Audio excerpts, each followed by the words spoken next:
Hi and welcome to this week's Three Legs, Four Wheels F1 podcast. It's Paul here with Dan, Chris, and Lee. Well, Lee's back. he's back. Yeah. They'll let you back in the country. Oh yeah. Or did they evict you from the previous one you were in? They didn't evict me, but I don't think I missed. Of course I missed. I said before on the Patreon podcast, I'm a national treasure. national treasure. Ladies and gentlemen, Total Shunt is back in the room. Howdy.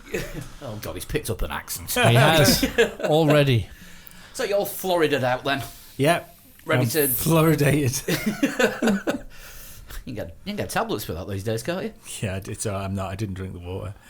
Yeah, you'd kill that one. Well, seeing as you're back from the US, we'll talk about the US. Yeah. Where shall we start? Big Eagle. Bloody Big Eagle. Was it real? Was it CGI? Well, the circuit tweeted a picture of it. Must have been CGI. Like all those times that Bernie is written on the track or just off the track, and then it's gone by the next lap. There are people who were at the circuit at those corners who say they didn't see it. It's got to have been CGI. Did you see the Big Eagle I saw the big shadow. chasing Danny Kvyat round turn one? It was a vulture. It was chasing his career. Oh no, it wasn't circling though, was it? It didn't need to. It just needed to stand in one spot. It'd hit it eventually. Yeah, good point. It's the new form of hunting. You go eagle hunting with a torpedo. Fair enough. I don't get it. Danny Kvyat's the torpedo, isn't he? And Oh yeah. See, so He's still jet lagged. he's been out of F1 for precisely 2 hours, and you've forgotten him already. Absolutely. But I am still jet lagged. Yesterday morning I was up at 4:30 in the morning doing the dishes. And then you woke up at 5 and realised you were sleepwashing. I don't know what I'm doing. I really don't know. Should we lead with that then? The breaking news of the evening, Well, yeah, seeing as it's news on a Monday. and then we'll go. Dramatic silence. Ta-da. Then we'll do the USGP review. Yes, not preview. It's No, already I- happened. It's been a thing. Yeah, I keep saying preview and I mean review. So yes, Toro Rosso announced earlier on today that the lineup for Mexico is going to be Pierre Gasly and Brendan Hartley. And that's all the press release said. It was literally a 2-line statement that they still put on Toro Rosso headed paper and sent as a PDF to everyone, saying the lineup for the Scuderia Toro Rosso team at the Mexican Grand Prix will be Pierre Gasly and Brendan Hartley. And that was it. That was it. Yeah. No thanks, Daniel Kvyat, for all your hard work. Nothing. Bit of a slap in the face to Danny Kvyat.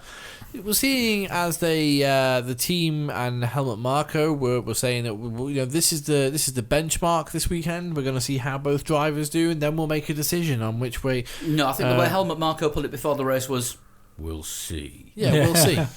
Yeah, but that's kind of the gist they were giving out. So we'll see how both drivers compare. So when it came to Helmut Marko, Danny Kvyat was on the wrong side of him, so he couldn't.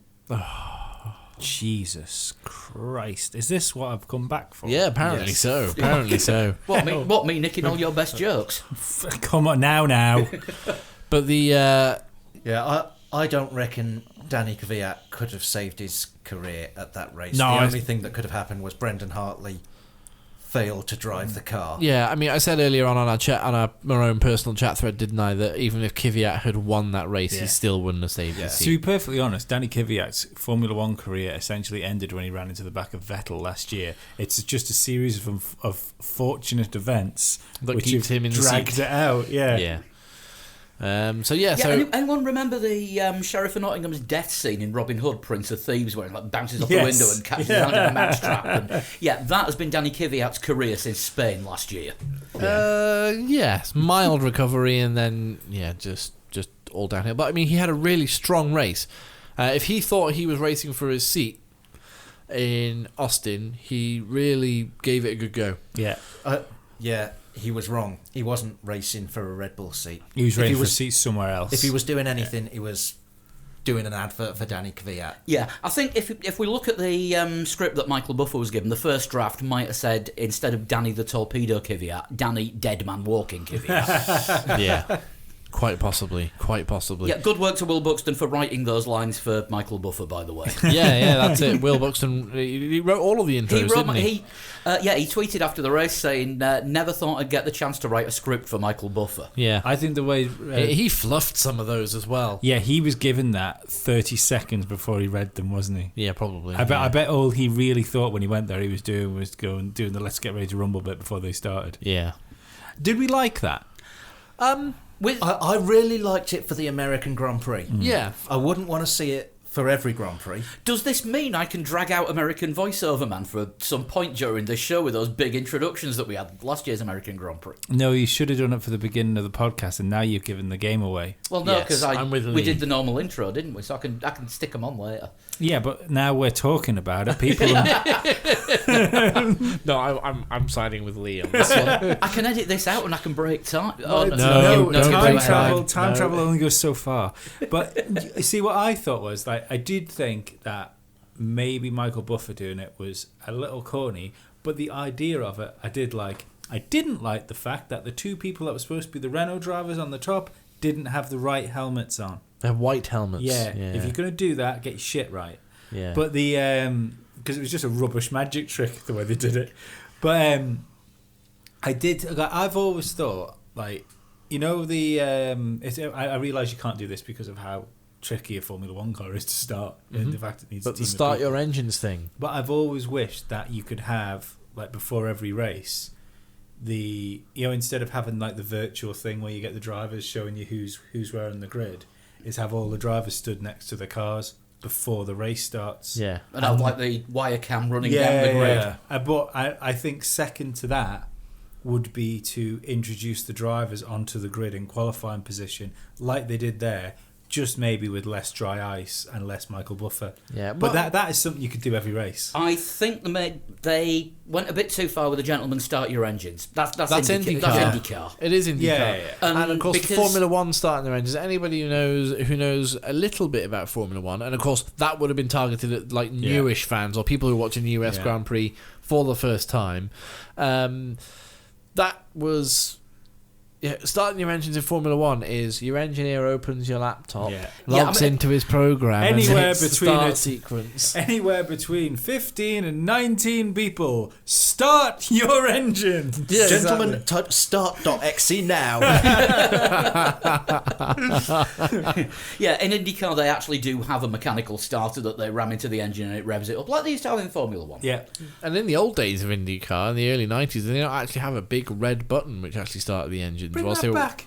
They had it. I'm Just sure turn they around did. the rules and say that the cars have to be driver started. Yeah. In NASCAR they've got Cousin Vern under the bonnet fusing two wires together. They also had that in Marussia.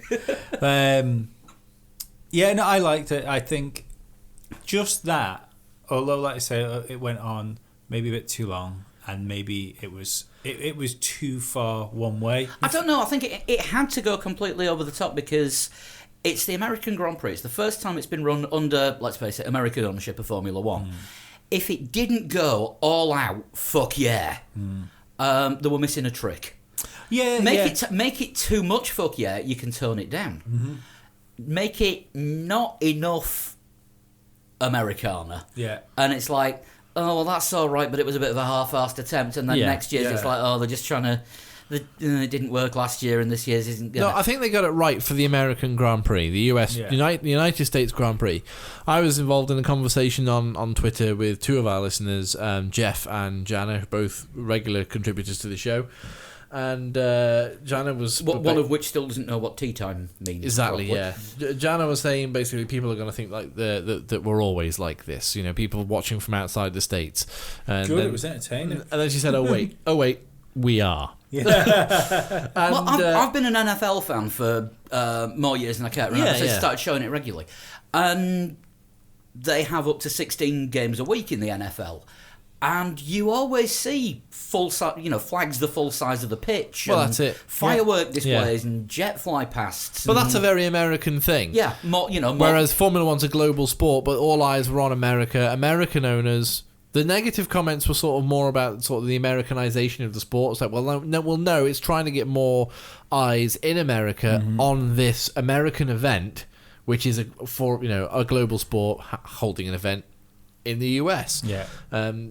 Janner even felt the need to apologise for enduring this level of America, but again, it was such a mixed bag of opinions from everybody. Some people loved when it. America as a country apologises for Scott Speed, we will take it. But and Jeff, who's British, he said I can't decide if it was just terrible or so terrible it was brilliant. That seems to be the consensus of a lot of people. They were like, oh, this is a bit cringy and a little bit too far. It was a bit cheesy, but I really, really liked it. I liked it as a feature of the US Grand Prix. Yeah, I wouldn't want every race starting like no, that. I wouldn't want to go to Mexico and have somebody who I've never heard of in Mexico announcing all the drivers onto the grid. I mean, what they're with going to the do mariachi Mexico, band playing. Well, they had a mariachi band going around in front of the driver parade flatbed last year. Yeah, which if they was do that cool. again this year, great. Yeah. When it gets to Silverstone, don't break out the Morris dancers. But in that case, how would you feel about a similar situation with an FOM employed announcer, which goes with the circus, kind of like Will Buxton does at the end of qualifying, but not like I say, less dry ice, less ticker tape, less fireworks, maybe some sort of almost like cool gladiatorial type music thing, and that's how the drivers get introduced onto the grid. I could go with that because it built drama. It did, and the build up to the race worked really well. And that, when they had the trophy with Hamilton and Vettel looking at each other, that will be the coolest picture of the Formula One season. Lots of tweets saying, are they about to start playing Family Fortunes? Or for the British listeners of a certain age, mallet. Yeah. Do you know what? I know fucking Captain Cynical over here. It's a bit fucking rich coming from me, but sometimes you do like. I do feel like when you look at Twitter and Facebook and stuff like that, can somebody not just for once go, it's fucking cool that? Yeah, I do you know liked what I mean? it. Yeah. They're like it was, and it was fun. Yeah, exactly. The ability to be positive on the internet seems to be a fucking tricky thing at times. Yeah. If you're positive, it appears you don't comment on things on the internet. I think, again, just to reiterate, for the US Grand Prix, great, but I don't want to see it. For example, in Australia, that wouldn't work. They'd have to find something a little bit more like Australians do sports. In Bahrain, they have to find something a little bit more way the Bahrainians. Well, that's what I mean. Bahrainis do sports. That's why I think it would be better just to take the track culture out of it and just make it a Formula One thing and not a country specific thing. But I don't know. Can you imagine at Monza next year, Davide Valsecchi going up to 11 like he always does, but in Italian? The world would implode. Some of us would think that was awesome. Yeah, and I would. And other people would hate it. The only thing I can imagine Valsecchi going to is 11 fathoms using only a helmet made out of cardboard. You're not a fan, are you? No. You just don't like enthusiasm. No, I don't. My uncle made a good point that he thought, because he's a very casual Formula One viewer. He watches it sort of when he can, if it fits him in what he's doing. Yeah. Fair enough. Formula One's on, I'll watch it. I've got to sit down for a couple of hours. Casual Formula One fan always watches it in tracky pants. Sort of half. He's got it on the telly, but his chair's pointed like away from it, and he just yawns a lot while it's on. Yeah. My RSVP might not. Yeah. Is interested in the event. Yeah. he's definitely going to check out who else is going. Yeah, before he decides what he's going to register on Facebook. He said what is this? What am I watching here? Formula One. All these drivers with their own theme music and names and intros. It's going to turn into WWE, isn't it? Yeah. He said what's going to happen is this time next year, Vettel will be on the verge of winning the title. So his teammate will run into him with a chair. Yeah, teammate will run into him, jump out of his car, rip off his overalls to reveal, I'm joining Red Bull. That's amazing. And I thought that was an analogy. Please. Yeah, and Chase Carey will become the Vince McMahon style, person. If Danny Kvyat, is still around next year, Danny Kvyat, you're fired. Let's give them entrance musics. Let's let them choose their own music. Well, they're already doing cricket. Well, and snooker. Yeah, that's gone downhill. You're allowed to wear trainers and you can get somebody else to take your shot now. Oh, only if. Only if they're black with black soles. Yeah, I know, and only if you're Ronnie O'Sullivan, you've sprained your ankle. Yeah. But, But the pitch invasion? Snooker having pitch invasion? No, but I mean, we obviously don't want to see stuff like that happening all of the time. yeah. But no, I like Right I say, place, right time. But If I it- want Grand Prix to be special. Yeah. And that was special. Yeah. And if that was 11, I think 7 is where it would probably be comfortable at.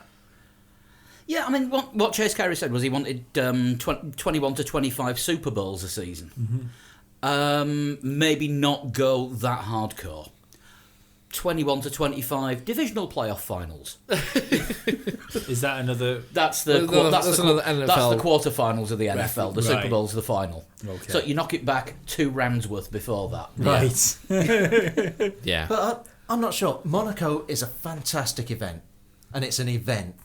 And I think Austin was an event as Yeah. well. Yeah. And every race should be an event. Singapore is an event. Yes. Well, and Australia is an event because it's the first one. But Yeah. I'd argue with apart from Singapore, Monaco, Abu Dhabi, where they have the sunset and it goes from light to dark as well. Yeah, that's great. Yeah, but even I mean, it is at the end because you got to get nice fireworks and stuff, as they go across the line. But I'd argue that Monaco, Austin, and Singapore are the only 3 events where every other race is probably a race of a similar, I've got Yeah, similar feeling I stature. think I would say Spa doesn't have any kind of special stuff going on around it, but the race. Yeah, but makes it an that's event. us as race fans. But I mean, Yeah. but it's just a good race circuit that they have a race on. And let's be Yeah. honest, Formula One are looking to grow their audience, aren't they? Yeah. These new owners have been in for a year now. Let's stop calling them Liberty and start calling them Formula Formula One One. Yeah. because they are. They've been in place for a year. They've looked at what they want to do and they started doing it. And this is going to bring new people in to watch Formula One. And how, in any way whatsoever, is that a bad thing? Not at all. There's also a terrible thing, like, and it's lots of our listeners are probably not going to like saying this, but like attention spans are lower. This is a fact. People are. Of course, yeah. We live in a world of instant gratification and instant just little hits, Yeah. little endorphin hits when somebody likes a tweet or somebody likes something on Facebook or because we're in this instant communication world. Yeah. So maybe it needs something because if it doesn't have something to Keep draw you those engaged. people in, Yeah. then you're gonna have a problem because you can stick by tradition, but eventually if you stick by tradition long enough you become the past. Yeah. Yeah.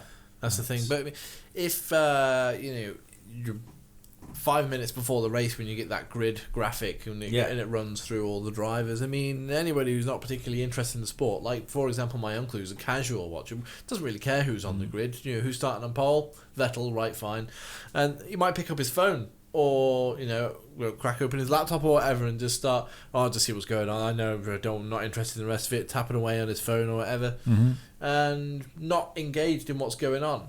But full well that what they did at the US Grand Prix yesterday, well, on Sunday if you're listening to this later in the week, which you will be.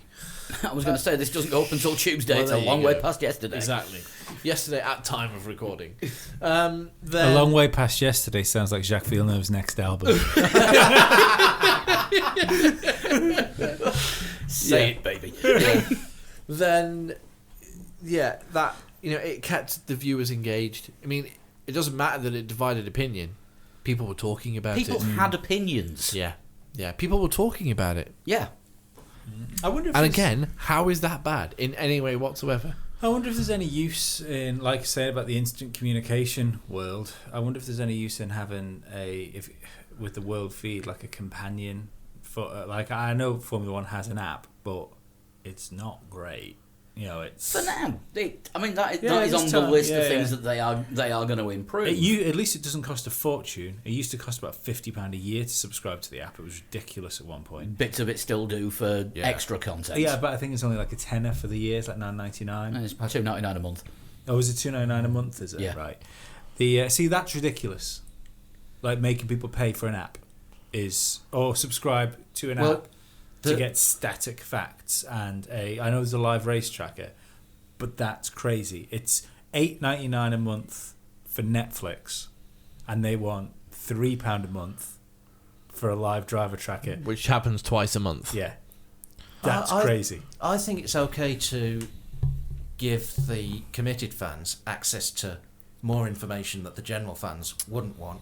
Yeah, and but charge that- them a bit and- more for it. No, Yeah. but that information is already there, because all they're giving you is like a small part of the information that they already need. It's already there because they use it.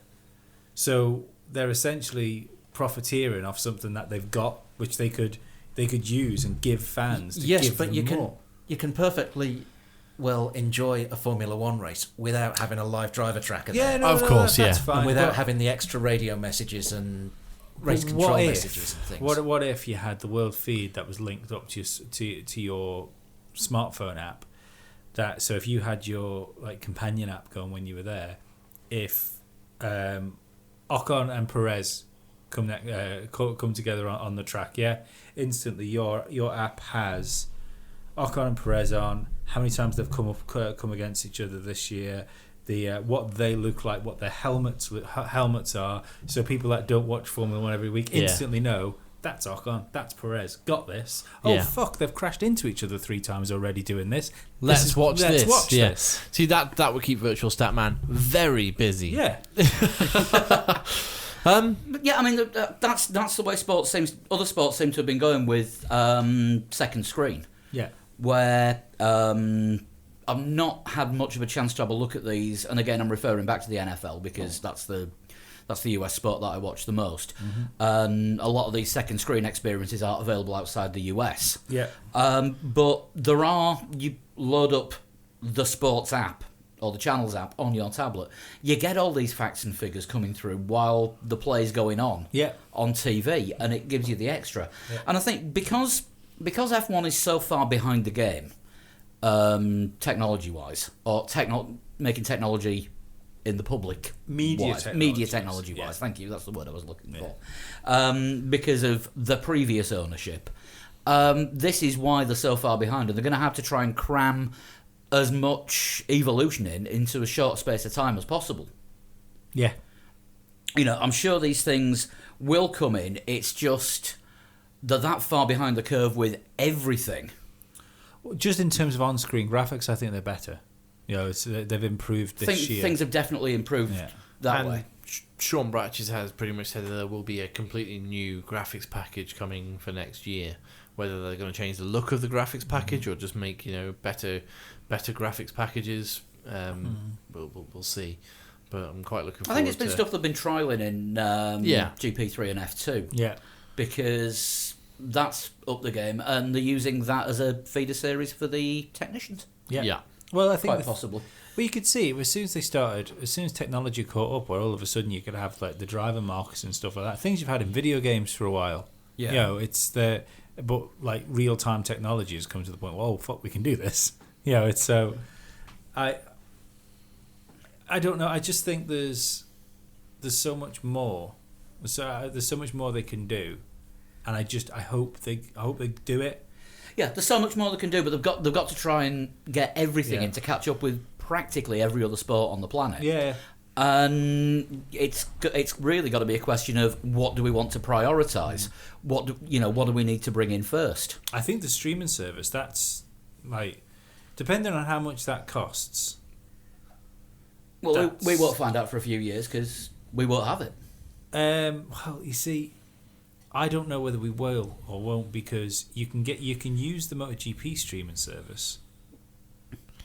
MotoGP have their own world feed stream. Yeah, but Sean Bratches has said that they're only going to launch it in territories where there isn't an existing tight TV deal, I think was the words. Right. Well, Like And the the one that Sky Sky deal just renewed. runs the- until 2020, doesn't yeah, it? to the 2022, I think. Okay. well, for the people that don't want to pay their Sky bills or the other bills, 3 letters, VPN. This is our review of the Austin race. VPN being the short word for Verstappen, surely. On, Yes. on the BBC's Yeah. website, anyway. But we know how wrong they are. after those intros, which we've gone off on a little bit of a tangent, there was a Little bit. race. Oh God! That happened. Yeah. There was a race. I thought we were going to talk about the barbecue pulled pork that I made for us to. It have was while very we were good. watching It was the race. nice. It was very good. Very Texan. It looked good in the pot. It tasted great in a sandwich. Yeah. Sandwich with coleslaw. Me and Nice. Dad went half Tex, and we had nachos with stag chili. Awesome. So this race that happened. So we'll start with Sauber. Yeah, we always start the back, work forwards. So Sauber. Still going, aren't they? No, surprisingly, Marcus Ericsson did a thing. He tried to make a pass and failed on Kevin Magnussen. He tried. He was within DRS range. I think we were watching the race, and Dan, I think it was, that spotted. Hang on a second. There's a Ericsson- Sauber on TV. Yeah, he's on the same lap as the leaders, and he's I wasn't about to. sure that wasn't partly Magnussen's fault. That. Yeah, well, I think it was a little bit Magnussen's fault because Yeah. Ericsson did try to back out of the move And a little bit late. Magnussen went awful deep as well, didn't he? If I'm Yeah. right. Yeah, But then Ericsson backed out of it Yeah. and didn't really leave Magnussen anywhere else to go because he'd slowed down. If Ericsson had kept his foot in, they would have just crashed into each other. I can't help but feel that Ericsson got something wrong. Fine, but Magnussen also got something but wrong. Magnussen had the opportunity to make it not a crash. Yeah, he could have Yeah. just run a bit Yeah. wider. Yeah. Yeah. He could have run a bit wider, which I thought was a little bit unfortunate for Ericsson getting a 5-second penalty for that. But he ended up finishing 15th, which I think was last of the runners. I think No, Marcus Magnussen Ericsson was the last one. Magnussen classified was the in last 16th. one. At least- After that because little Magnussen spin. had to stop for repairs after the crash. At least this Yes. is the last time we're going to talk about 5-second penalties. Carry on. Ooh, well, is it? Yeah. Spoiler alert. No, it isn't. It could be the last time we talk about Marcus Ericsson trying to overtake someone. Yes. Spoiler alert. probably it will be. probably will. Yeah, absolutely. Pascal Wehrlein retired, didn't he, quite early on? Very early on, wasn't it, actually? He was the second retirement after Hulkenberg. So unfortunate for Pascal, but Marcus Ericsson kept pace with a lot of the cars further up the grid. And as we said, tried attacking a Haas under DRS, which was unheard of in all of 2017. Sauber attacking somebody under DRS. Normally they only get to use it when they've just been lapped. That's it. Well, no, they do. It's true. That's usually the only time Sauber ever get to use it, because by the end of the first lap, they're usually 3 seconds adrift of the cars in front of them. 3 races into the season, Pascal Voss go, "What's this flashy button?" Yeah. When Vettel goes past you, That's the Hit I'm it. being lapped button. It's really nice. It means the back wing waves to the person going past. But yeah, Marcus Ericsson actually on screen doing something. It wasn't spectacular. It was a bit wrong. But I agree with Lee. I think it was half Kevin Magnussen's fault. I don't think it was all. Ericsson did try to back out of the move, and his 5-second penalty was harsh. Ironic that somebody got a 5-second penalty because somebody else didn't run wide. Yeah, pretty much. Yeah. I would say that was quite a good result for Sauber. I think it was, one car not finishing last. Yeah, but not through shenanigans. Bearing in mind that they're running last year's engine. Yeah, and they've been 6 seconds off the pace in recent races. Yeah. Per lap, that is. Yeah. And one of their drivers is a bank manager. Yeah, props to him. He did No, his that's job. Haas. Because don't forget, Grosjean still kept his job in a bank when he first came into F1. Well, if I was Grosjean, I'd have kept my options open as well. Yeah, safe bet. So Marcus Ericsson got to keep his options and his rear wing open for once. Is that why Renault had? Is it ING? Yeah, ING sponsorship. Is that why they had sponsorship? Because he actually worked there. I think it was UBS that he worked at. So how long have you got for the next one then? What we got for the next one? We have McLaren.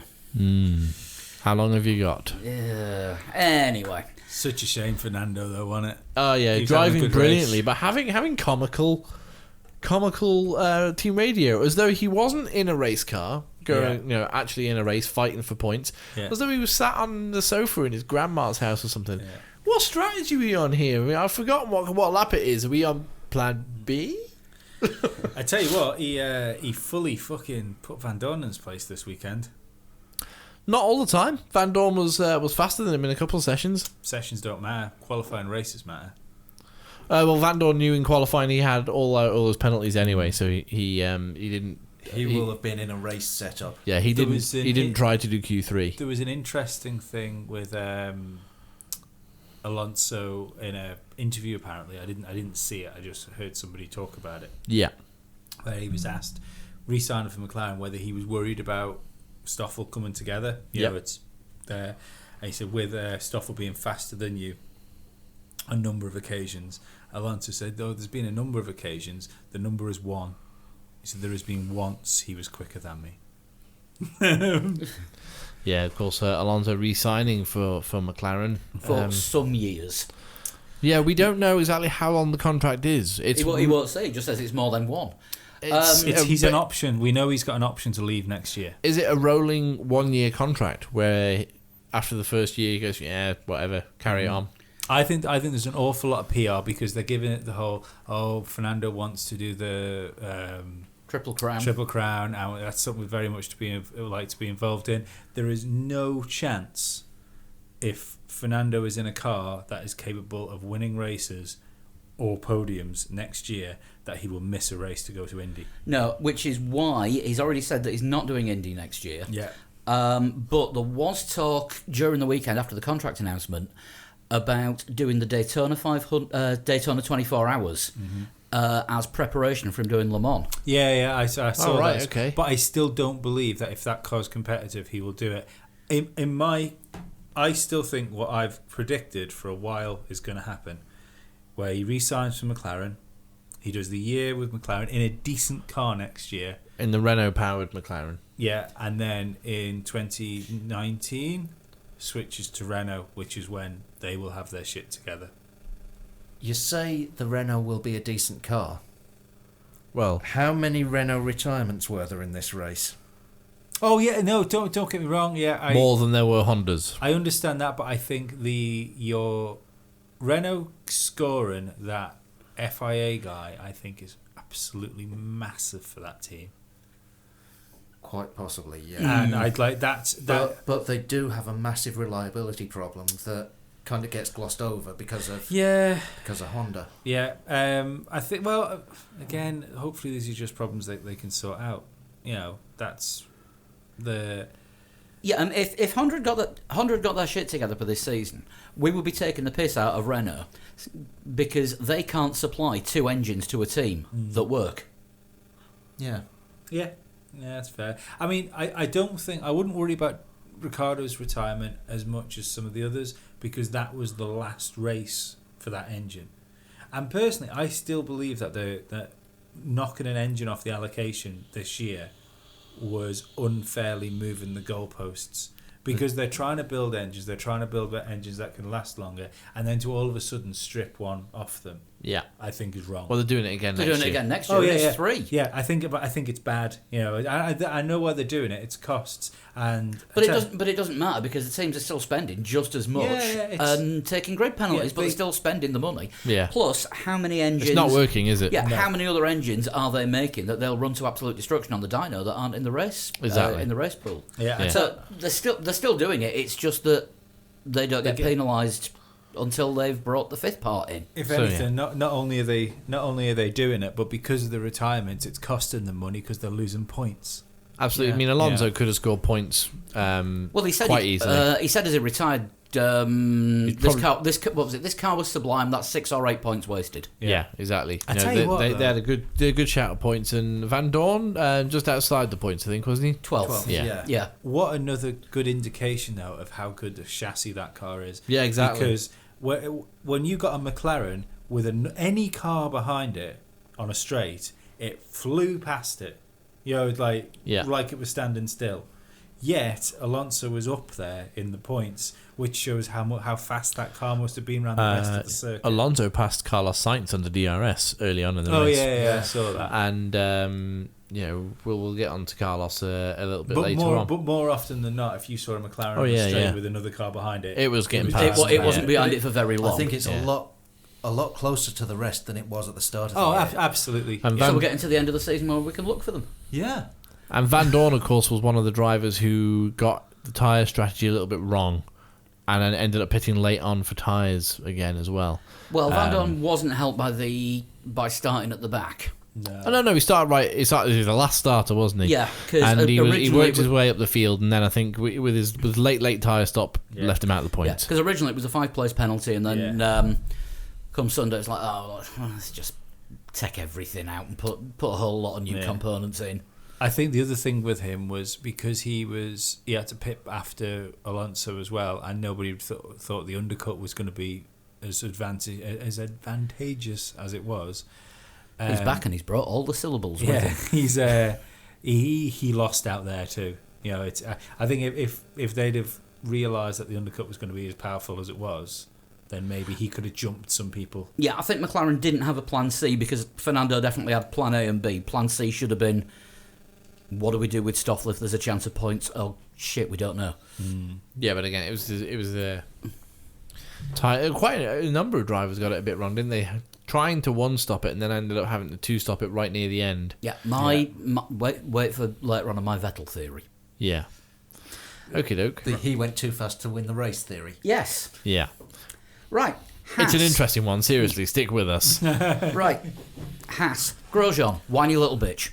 Oh, but not moaning because But he said on his helmet, I'm not moaning. However, His engineer told him to shut up. yes. Mate, what was that? Seriously, I don't know if I think we should retire the car. No point in going till the end. I can see the whole, censored by FOM, left tyre. What are we doing, guys? Seriously? Shut up. Is it? I missed that. Yeah, that happened. Yeah. That was on the radio. Tremendous. To which Grosjean replied, "You're not paying your life here. This tyre's completely gone." And then the engineer basically said, "Okay, if you're on the last lap, if you want to bring it into the pits, bring it into the pits." And Grosjean said, "It's not that bad." Yeah. Yeah, I might finish the race. So Shut up, Roman. You beaker. am I right here? If we had to put it down, like who's your least favourite driver on the grid? Grosjean's rare, isn't he?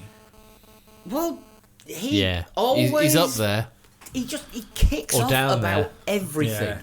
You've got. I think if someone was to turn around and say like, "Who's your least favourite driver on the grid?" Marcus I'd go for Ericsson Magnussen. I was just going to say I think it's a battle, but no, because I don't think Marcus Ericsson is a is a driver. prick. yeah. I think Magnus. I don't think Grosjean's a prick. He seems like quite a nice bloke, but I don't think he. But as a driver, he's a bit of a Yeah, prick. he complains all the time. He's reverse Hamilton, isn't he, Grosjean? Really nice guy outside the car. Can't fault him at all whatsoever. Always seems to just get on with life, you know. You don't really see him here and there anyway. Gets in the car, won't shut up. He is reverse Hamilton because like it can be lashing down with rain with thunder and lightning everywhere, and Hamilton's going, "Yeah, we should probably get this race going." Yeah, where it's dry. sunny in Austin. Yeah, and he's like, No, cancel the race. This is really, really I dangerous. just saw a massive eagle.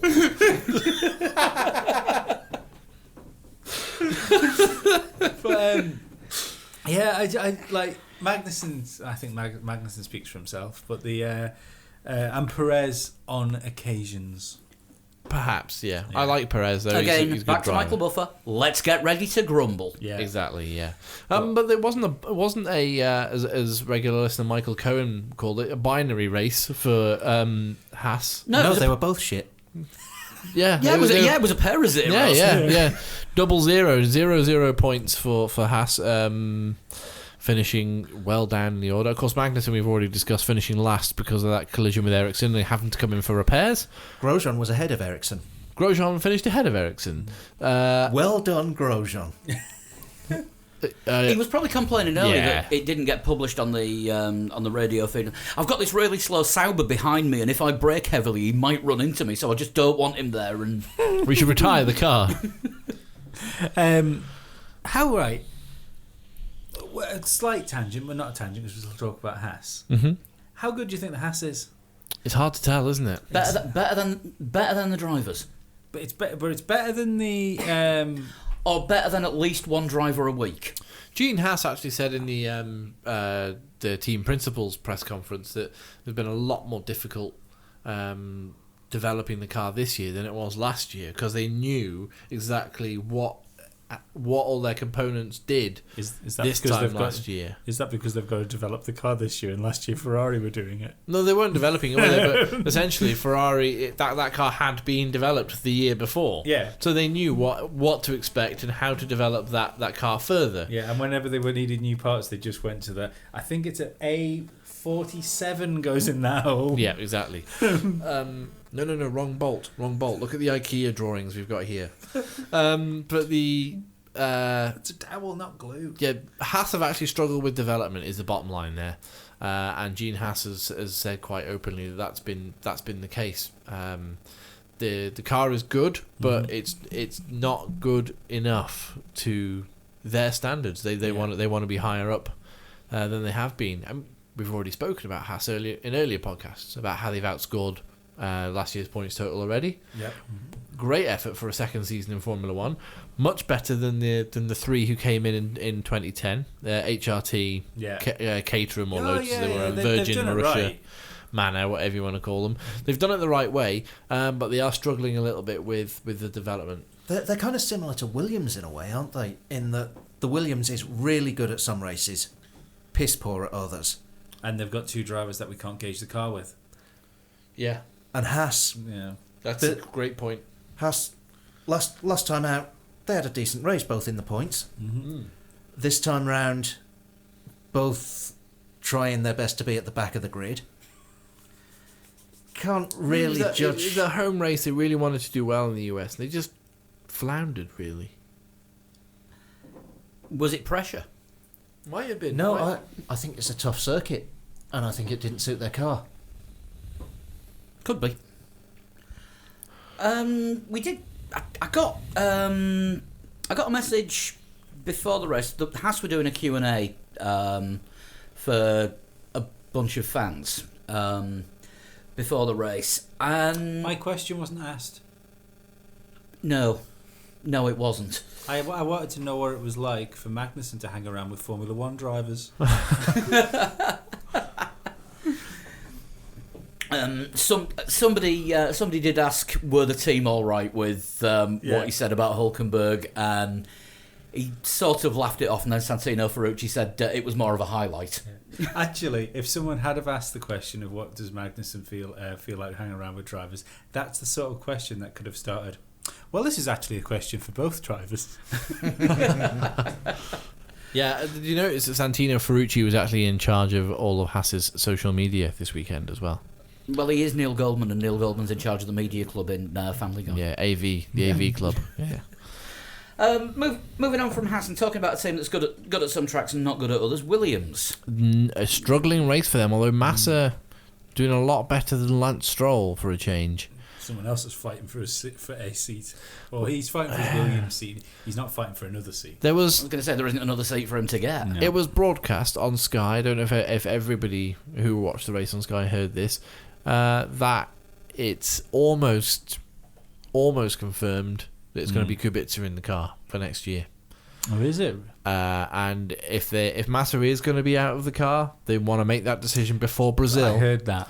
Because they want to give Massa the proper send-off in Brazil. Again. Send off too, send harder. But he can't beat that retirement from last year. I'm sorry, we were all nearly in tears, let's be honest.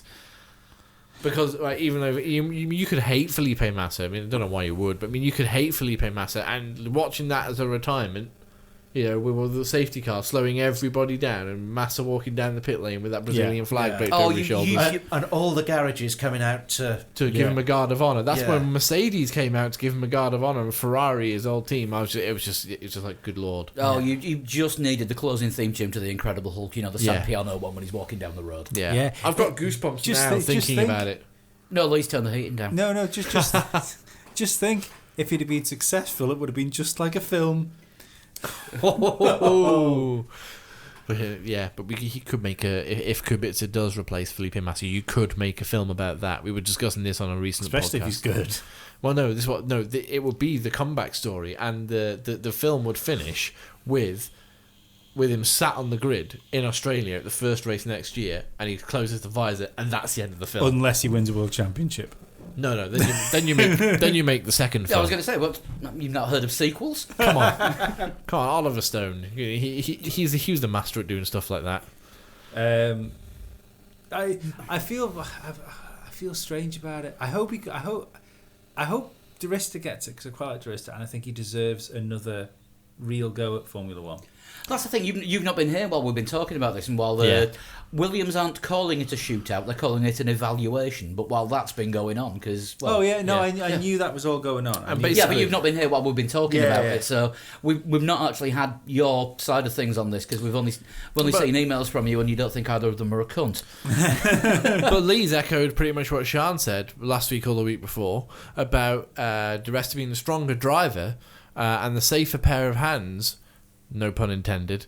Like hell. For the out of the two of them, because you know what you're getting with Di Resta, whereas Kubica is slightly unknown quantity, and you do have those 3 races back to back next year. And if it does take a toll on Kubica, I can't help but feel. But, and I'm quoting you from last week's show as well. Yep, Williams got shit when they stopped taking risks. they did. Yeah, Kubica's a risk that could pay off a lot more than I think Di Resta could. But Yeah. I can't help but feel that Kubica will pay off in hat sales and shirt sales, and that's why Williams are doing it. They're not doing it because they think he's the driver.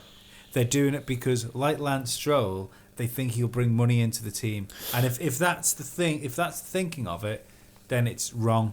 But as Paul was just saying, last week I did say that when was the last time Williams took a risk on a driver? Like an actual, not Lance Stroll, because Lance Stroll brought money and they knew that even if he was terrible, they'd still get that money. Valtteri Bottas? Yeah, did they hire Bottas from outside of Formula One? Yeah, but they already knew he was going to be good.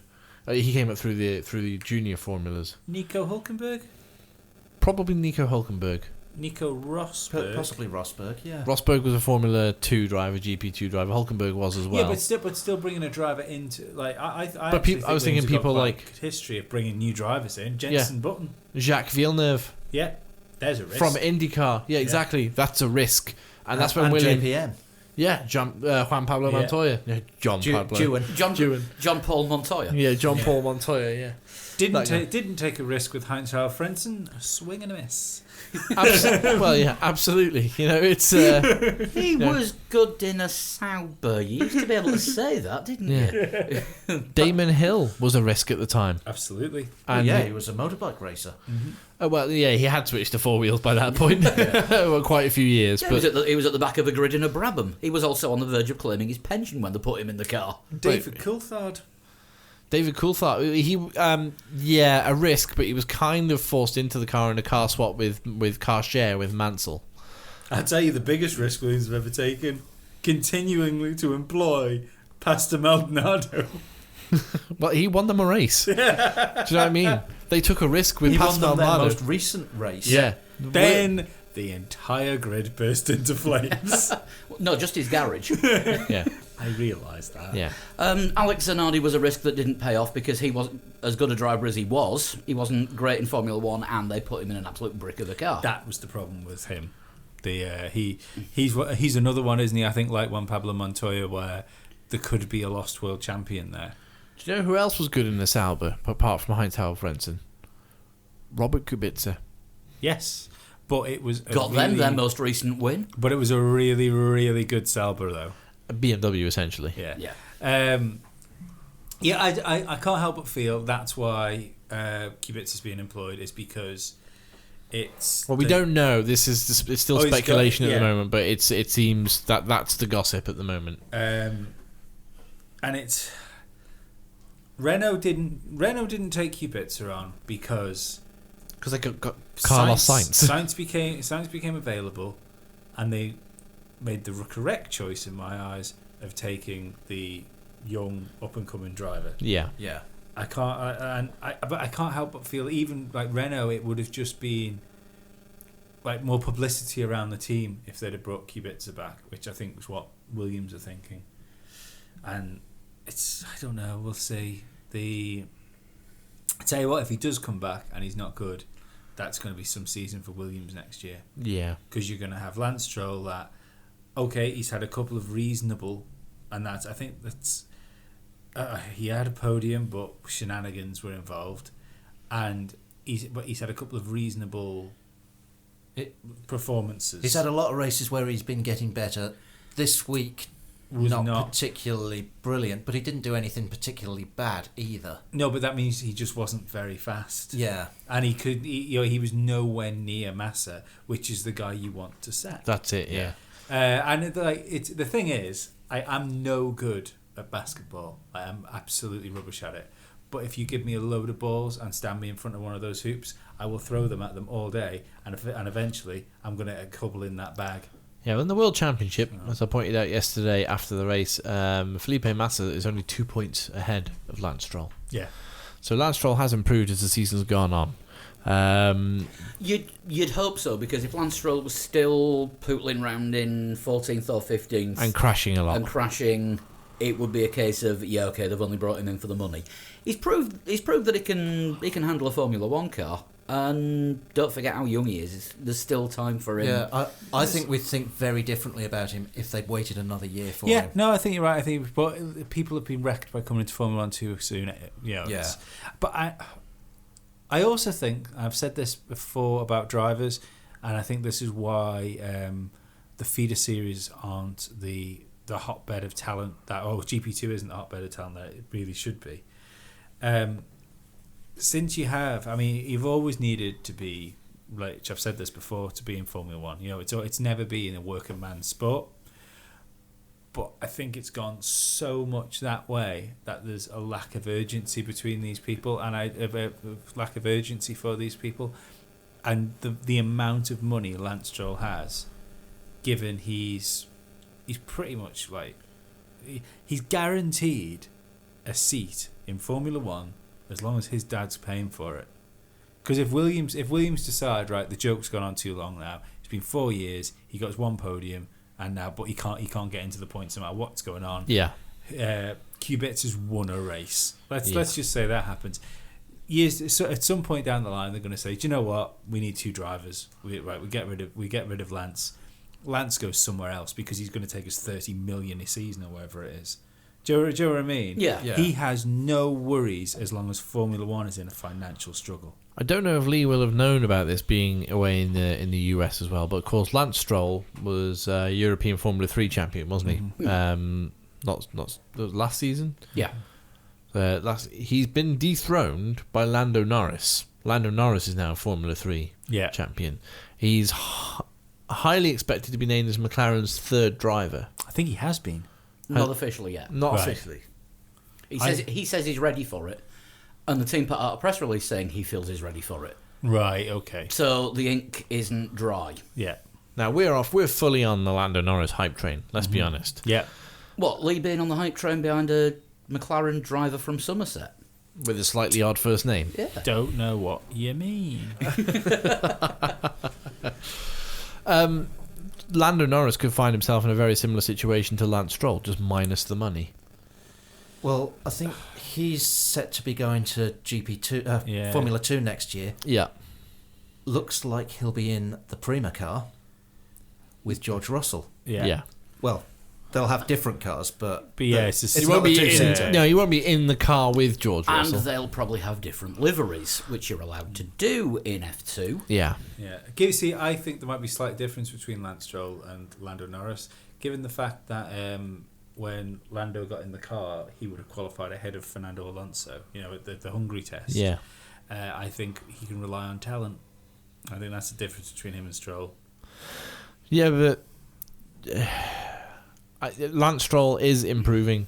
He He probably is. did get in the car a little bit too early. Yeah. But he is improving. But do you see anything there that suggests that it could be anything other than a backmarker Formula One driver? Yeah, he could be a race winner given a decent car. Do you But think? no, I don't think he's world championship material yet. I don't Never think- seen any of the overtakes or any moves that look like flashes of brilliance. No. No, he's safe. He's very Damon Hill in that sort of respect. He doesn't do anything particularly spectacular. But if you gave him a car that was able to, if he was to jump into a Mercedes, for example, he'd be rubbish. But within a year or two, he'd be right there, able to win races. I think. I think if you stuck him in a Mercedes, I think he'd be a second and a half behind Hamilton. So he's like basically Bottas. Bottas, yeah. Bottas He's is, at least is he's better. only half a second behind him. I was going to say, what, the new Heikki Kovalainen? Maybe more. He might But be talking more about than- young drivers who keep getting in and out of seats, the next team on the list is an interesting one. Do we have a moment's silence for the termination of Danny Kvyat's F1 career? Nope. We have a moment of celebration for Max Verstappen's win in Mexico. Because that will happen. Toro Rosso, everybody's favourite soap opera. Yeah. Hartley didn't bugger it up. Hartley didn't bugger it up. Kvyat Kvyat did well. did really well in the race. Hartley was very solid throughout the weekend. Actually, he didn't crash once, did he? Not that I can No. think of. No crashes, no No. Yeah. spins, No- no dramas. Nothing spectacular. He But complained about his helmet, didn't he, coming loose or something during free practice 3? It was. He has a very narrow head. It was. That's why he grew the hair to compensate. It was loose aerodynamic gurney flaps on the helmet that he was struggling with. Oh, right. Because he hasn't had those, of course, being sat in a car. Sat in a car, he's got a perfect. I'm trying to do Perfectly this. round helmet. Yeah, I'm trying to do this without prompting Leaf or something. But of course, in F1, you've got to have the ridges on your helmet. Right. You will not win. You will not beat me. Stop giggling, children. Let's go. Come on. And his helmet wasn't set up properly for him, and bits kept coming loose. So his helmet was getting pulled off. Yeah, Yes. pretty much. Yeah. But during between FP3 and You know, we said we've got this new professional outlook on things. Yeah. Yeah. Can you just open the window and let it out? yeah. See, I suppose the Between- problem with his helmet getting pulled off is all the blood would have rushed to the head. No. Might have done, but the problem was solved between FP3 and qualifying, and the engineer did actually have to ask Brendan Hartley, "How's your helmet?" To which Brendan Hartley responded, "Helmet is good." Well, isn't that a relief? Well, think about it. Is that not a slightly veiled message? Helmet is good. Helmut Marko sat there going, "Yes, I am. Yes, I am." Brendan's got the seat. That's what gave him the seat for Mexico. Was it helmet is good? Right, that's it. He's in the car. Doesn't matter where he qualifies or what he does in the race. He's in the car. So it was all about. Danny Kvyat's never said It was that. all about the good helmet and one eye.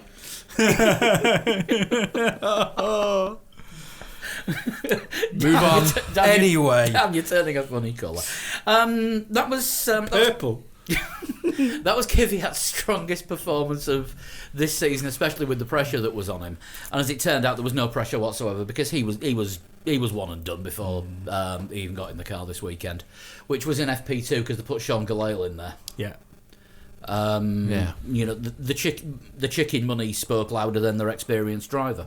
The thing that confused me was who the fucking hell was driving what and how and Oh yeah, because penalties Kvyat and Yeah. Kvyat Jesus. wasn't in his old car, and he didn't He class. was in Sainz's old car, Yeah, which so is he- now Gasly's car. Yeah, but so he classed as a replacement driver. He's not classed now as a full-time driver because he wasn't in the car that he was in previously. Yeah, so he was a replacement driver for Carlos Sainz. So hang on, whoa. Let's start from the beginning. So you had Carlos Sainz and Danny Kvyat. Yeah.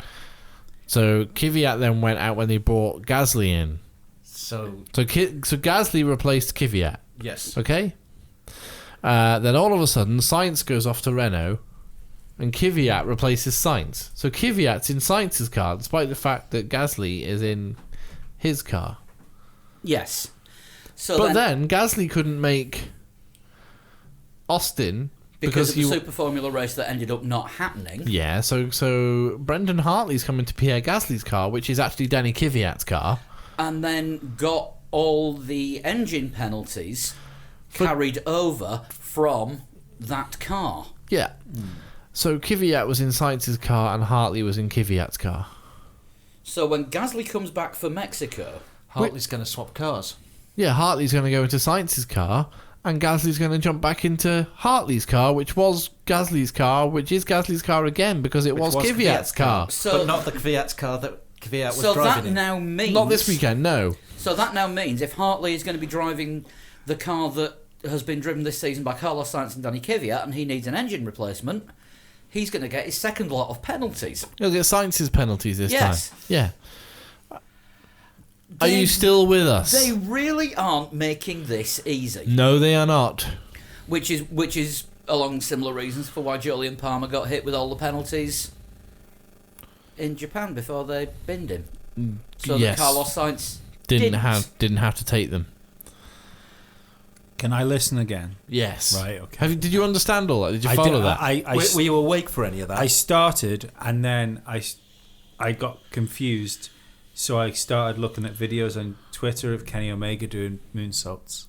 Okay. Well, back in the room then. But basically, Hartley didn't bin it. He got used to driving a F1 car for the first time in 5 years. It wasn't an audition. No. It was his first day on the job. Hartley Yeah. Gasly next year? Hartley Gasly in Mexico. Next year, I reckon so, because unless Toro Rosso find the next Max Verstappen from outside their farm of young drivers, they haven't got anyone old enough or qualified enough to do it. So are they putting Brendan Hartley in the Danny Kvyat position of driver who will never make it to Red Bull? I think he's got better than zero chance. Better than Liuzzi chance, you mean? Better than Liuzzi chance. Right. He's got got a season and a half to prove himself. On the Liuzzi scale, he's Buemi, isn't he? I was going to say he's got a Buemi of a shout. Yeah. He's already been the Buemi because he was a reserve driver before Buemi was a reserve driver. Well, I think wasn't he dropped from the Toro Rosso program because he actually He was dropped from Toro Rosso because he. the Red Bull the Red Bull Young Driver program. Yeah. Because he wasn't doing well enough in the series that they put him in. But to be fair, Which was 7 years ago when he was actually a young driver. yeah. We discussed this on last week's podcast, Lee. If you think about when he was coming through the ranks 7 years ago, who else was coming through the Red Bull ranks 7 years ago? Sebastian Vettel, Yeah. Daniel Ricciardo. Yeah. Do you know what I mean? They're not the easiest drivers No. to perhaps compete with. Even to be perfectly honest, even what's his name? The British guy would have been in Alex Lynn. Yeah, he'd have been in Toro Rosso at that point. Yeah. Well, he was a Red Bull young driver, wasn't he, for Yeah. a long time? Well, apparently Hartley only got the drive because he got in touch with Helmut Marko and said, "Look, I'm ready." Yeah. Yeah, which is initiative works. I tell you what, I bet Alex Lynn wishes he'd done that now. Possibly. But Perhaps he did do But the that. thing is, Hartley had got a reply from Helmut Marko going, "That's nice." yeah, Hartley left or was pushed out of the Red Bull Young Driver program, but He was dumped because he wasn't up to scratch in Formula Renault 3.5, and he was being destroyed by his teammate, Danny Ricciardo. how did he escape the driver blender they have at the factory?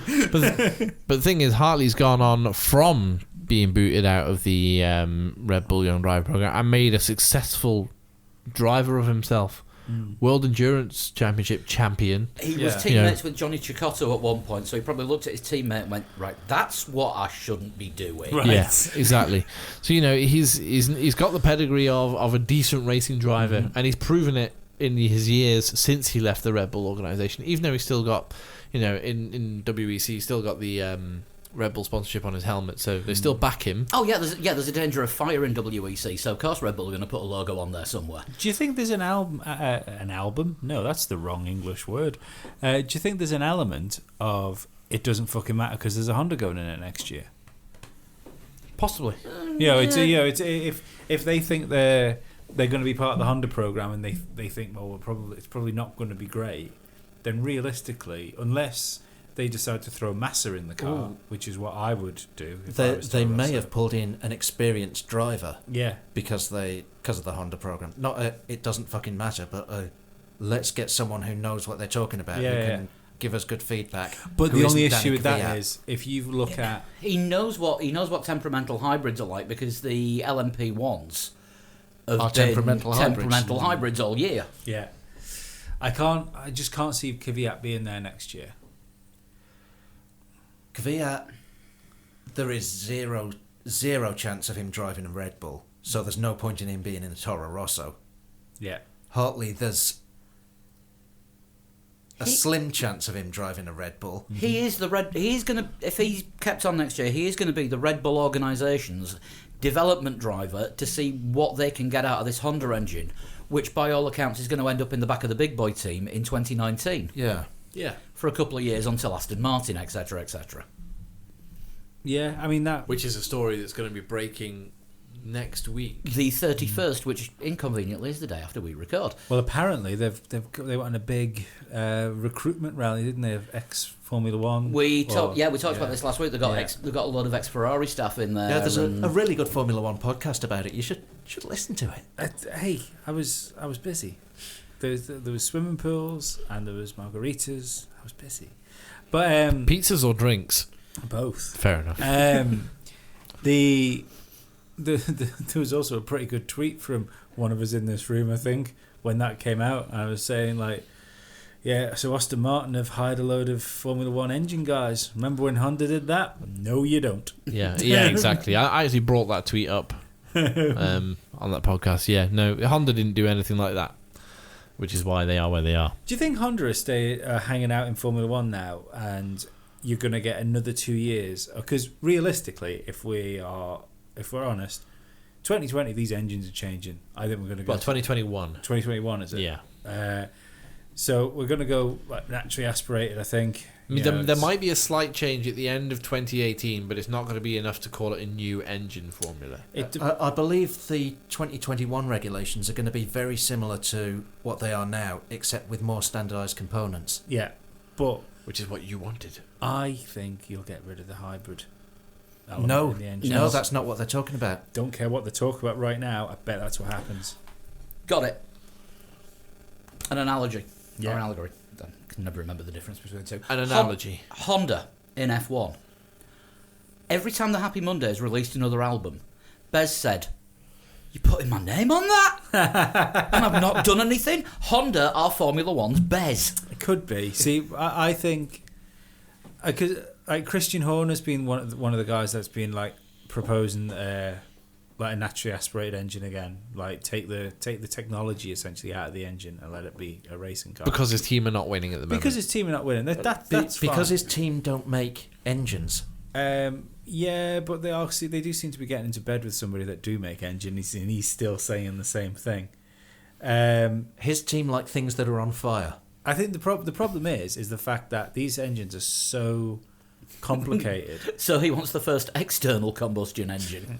But these engines are so complicated that I do genuinely think it's going to be very difficult for another engine manufacturer to catch up with Mercedes. I think Ferrari can catch up with Mercedes because they're Ferrari and they probably get secret stuff handed to them.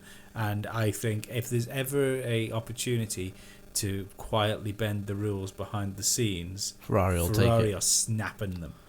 So I think they need to change the engines like drastically to hit the reset button. Otherwise, teams aren't going to be able to out-develop Mercedes because they've got such a head start on them. Unless If we keep it. Honda are awesome in the Toro Rosso and Brendan Hartley ends up winning all of the races next year. Well, do you know why they won't be awesome? It's because I think the engines are going to change in 3 years' time. Yeah. Why keep funneling like gross amounts of money if they think their engine's not going to be great next year? Yeah, that means even if they can get it together, they've got a maximum of 2 years. 1 year having a decent engine, or like a better engine. Another year of hopefully being good enough to get on the podium. You know that sort of thing. And then next year rolls around again. Throw all those plans out the window. Let's build another engine. But they'll get those plans at the same time as everybody else will as engine exactly. builders. But I think all they'll be doing then is pouring money into a project that's not going to work. What you'll find is Honda will try and build a reasonable engine that won't go bang, and they will aim for Renault and see if they can get for Renault. They'll overcorrect. But they're going to tread water. And purposely tread water until the rules change. Yeah. Honda are going to want to go for Renault because Renault have sort of embarrassed them over McLaren. And talking of Renault. Nice. Yes. Hulkenberg, fairly short amount of talking. Oil pressure problem. Meh. Was it second lap he pulled in? First lap? I think he managed 2. 2 laps? It's a shame. It would have been nice to... Long pit stop. Yeah, we but noticed. It would have been nice to judge him and Sainz properly in the race, wouldn't it? It would be nice to see if Hulkenberg could have come through from the back. 'Cause I think he started second or third to last. And it would have been great to see Hulk working his way through the field, much in the same way that Verstappen did, but probably less dramatic. Yeah. He definitely would have been able to get that Renault up close to the points and just sort of seeing what kind of battle him and Sainz might have I was even going to had. say it would have been nice to see him and Sainz having a fair fight. Yeah. Unfortunately, Jolyon Palmer appears to have transferred his luck to Nico Hulkenberg's side of the garage, and his car retired after just 2 laps. The gypsy curse has been passed on. It has, although the transponder problem was still available on Carlos Sainz's car. Yes. For his debut. You remember that transponder problem with Jolyon Palmer's car where it wasn't really reading the times properly, and all of a sudden he was leading the race, and then he was out of the race, and then he was 15th again. Those problems showed up again in on that car in Austin, where he was registering lap times, but he wasn't registering sector times. Very, very bizarre how that's happening to just this one car. But as far as must just be where it is on that car. Must be, but I mean, it must be in the same places where Hulkenberg's is, because they put the transponders in the cars as far forward as they possibly can, so that they break the beam as early as they possibly can. Hence the aerial. Yeah. So, unfortunately for Jolyon Palmer, it wasn't the car. No, it wasn't the car because, well, unless Hulkenberg's got Palmer's car now. Oh God, no! Let's not go with that. Let's not go with that. But Sainz got it round in 7th. Yeah. An almost perfect debut, he said, actually, for his first ever outing in a Renault. And you can't really. I think it's tremendous. I think it is. He finished 2 seconds behind Force India, and they're Not crap. possibly the best of the rest. Yeah. Yeah, after the top 3, they are. Yeah. That's a strong performance. Say what, he's obviously a clever dude as well to get his head around the wheel and stuff. Carlos all Sainz. I'm sure there's stuff that he doesn't know about that car yet, but to get his head around it enough to do what he did with it, Yeah, that was impressive. not shabby, is it? No, not at all. To me, it was almost as in, like, you know how we used to say that he was clearly, well, not clearly as good as Verstappen, but he was up there, but he wasn't quite as spectacular with it. Yeah. To me, what he did in that car was as spectacular as a Verstappen Yeah. drive. If you go back 2 years, Quietly again. if you go back 2 years to when Sainz and Verstappen were in Toro Rosso, did we say at the time, or am I imagining this, that Verstappen was a lot more like Senna and Sainz was a lot more like Prost? Yes, I think it did. We said things along those lines. Yeah. Yeah. Yeah, again, That I think proves we should it. probably high five. Yeah. High five. High five, team. Well, Yes. yes. That'll do. We Dan nearly fell out of his seat. I'm a bad high fiver. Yeah, but Carlos Sainz, brilliant, measured drive. It wasn't, as you say, not spectacular. Just very measured and just sort of, I'll do what I need to do to get the car as high up as I can. And when he finished 4th in Singapore, and it's like, I was like, hang on, Sainz is 4th? Yeah. Like, it's just, yeah. He just gets on with it. I'm Yeah. sure. I've been saying Exactly. That, I've been saying that for 2 years. Yeah, Yeah. Just give that man a car that will get on the podium, and I think that Renault might be the car next year, and he will be scoring podiums. I wonder how close Red Bull, Renault, and McLaren will be next year. It'll be interesting to see, won't it? Because I know Didn't we say that last year? But we didn't know that McLaren would have Renault engines. No. But all those three cars will be running Renault engines. That's a good point. Yeah. The de facto team, well, I say the de facto team, the actual factory team, the team that were the de facto works team, and the new boys with the Renault engines, who apparently have an awesome chassis. I still think Renault are easily one of the most improved teams on the grid. I think they are the most improved team. Now they are. Now that they've got 2 solid drivers in there. Yeah, no, but the car, you could tell from the beginning of the year that this car was better than last year, and last year's car was better than the year before. You know, there's a steady progression there. Yeah, I mean, well, this year's car is the debut car. Yeah. Yeah, last year's was a Lotus with yellow paint on it, really, Yeah. wasn't Yeah. it? Yeah, just like the trucks. Yeah. Yeah, slap the labels on, and let's just see if we can get it round in one piece. Yeah. Force India next. They still aren't getting on great. No, I can't help but think they threw away some places. I you- think this. Yeah, you pick both one think place. they should have let Perez through? I think he had more chance of finishing ahead of Sainz. Yeah. Which Ocon did. What? Ocon finished ahead of Sainz. Didn't Sainz get him? No, No, Ocon it was- finished 6th, Perez finished 8th. No, but I think if Force India had adhered to Perez's kind request of, okay, I'll do you a deal. If you let me past him and I don't disappear down the road, I'll give the place back to him. Actually, that goes more with what I was saying then. If they'd have let him pass, they might have had both cars in front of him. Yeah, that's Yeah. what I was about to say. Yeah. Yeah, I think that that Force India could have, if they'd been brave enough to say to Esteban Ocon, all right, let Sergio through, but be aware that Carlos is right there as well. Well, they were telling Perez that he needed more management. Now, it didn't say what, be it fuel or tyres Yeah. or engine overall. And Ocon was managing. That sounded like bullshit to me. It sounds like they just wanted to keep the gap. Yeah. And they lost a place when maybe they didn't need to. Yeah, and But both cars finished the race. In the points. I've not been the biggest fan of the way. Congratulations to Ocon on the longest record. number of consecutive Yeah. finishes for a rookie. Yeah, stuff you, Max Chilton. Yeah. Now your memory is completely eradicated from Formula One. Well, no, because the shark fins are a tribute to that big check from his dad that he hung out the back of the car every race. Once they go, he's gone. No, once we get a time machine, then we can actually fucking erase him. But the I've not been the biggest fan of the way Perez has handled himself occasionally through the year. But I can't remember what my point was, to be perfectly honest. I got thrown then by time machines. Oh no, time's breaking you. Possibly. Yay, jet lag. I know, yeah, it's not working well, is You've it? been back nearly a You- week. Perez and Ocon have been... Wednesday I got back. 5 days. That's nearly a week. Yeah, I didn't sleep for 30 hours. Perez and Ocon have been fairly closely matched, haven't they, most of the season, until they were very closely matched to the point where they were actually trying to sit in the same car. Yeah. But Sorry. Force India are trying to manage it, and I think this time Yeah. they threw away that position Yeah, of yeah. Perez's. That was what I was going to say by management. Sorry, I've just quickly before I forget, Dan. If they were talking You about could never management, forget me. if it's not fuel that they were managing, which I don't know if it was, it might be fuel.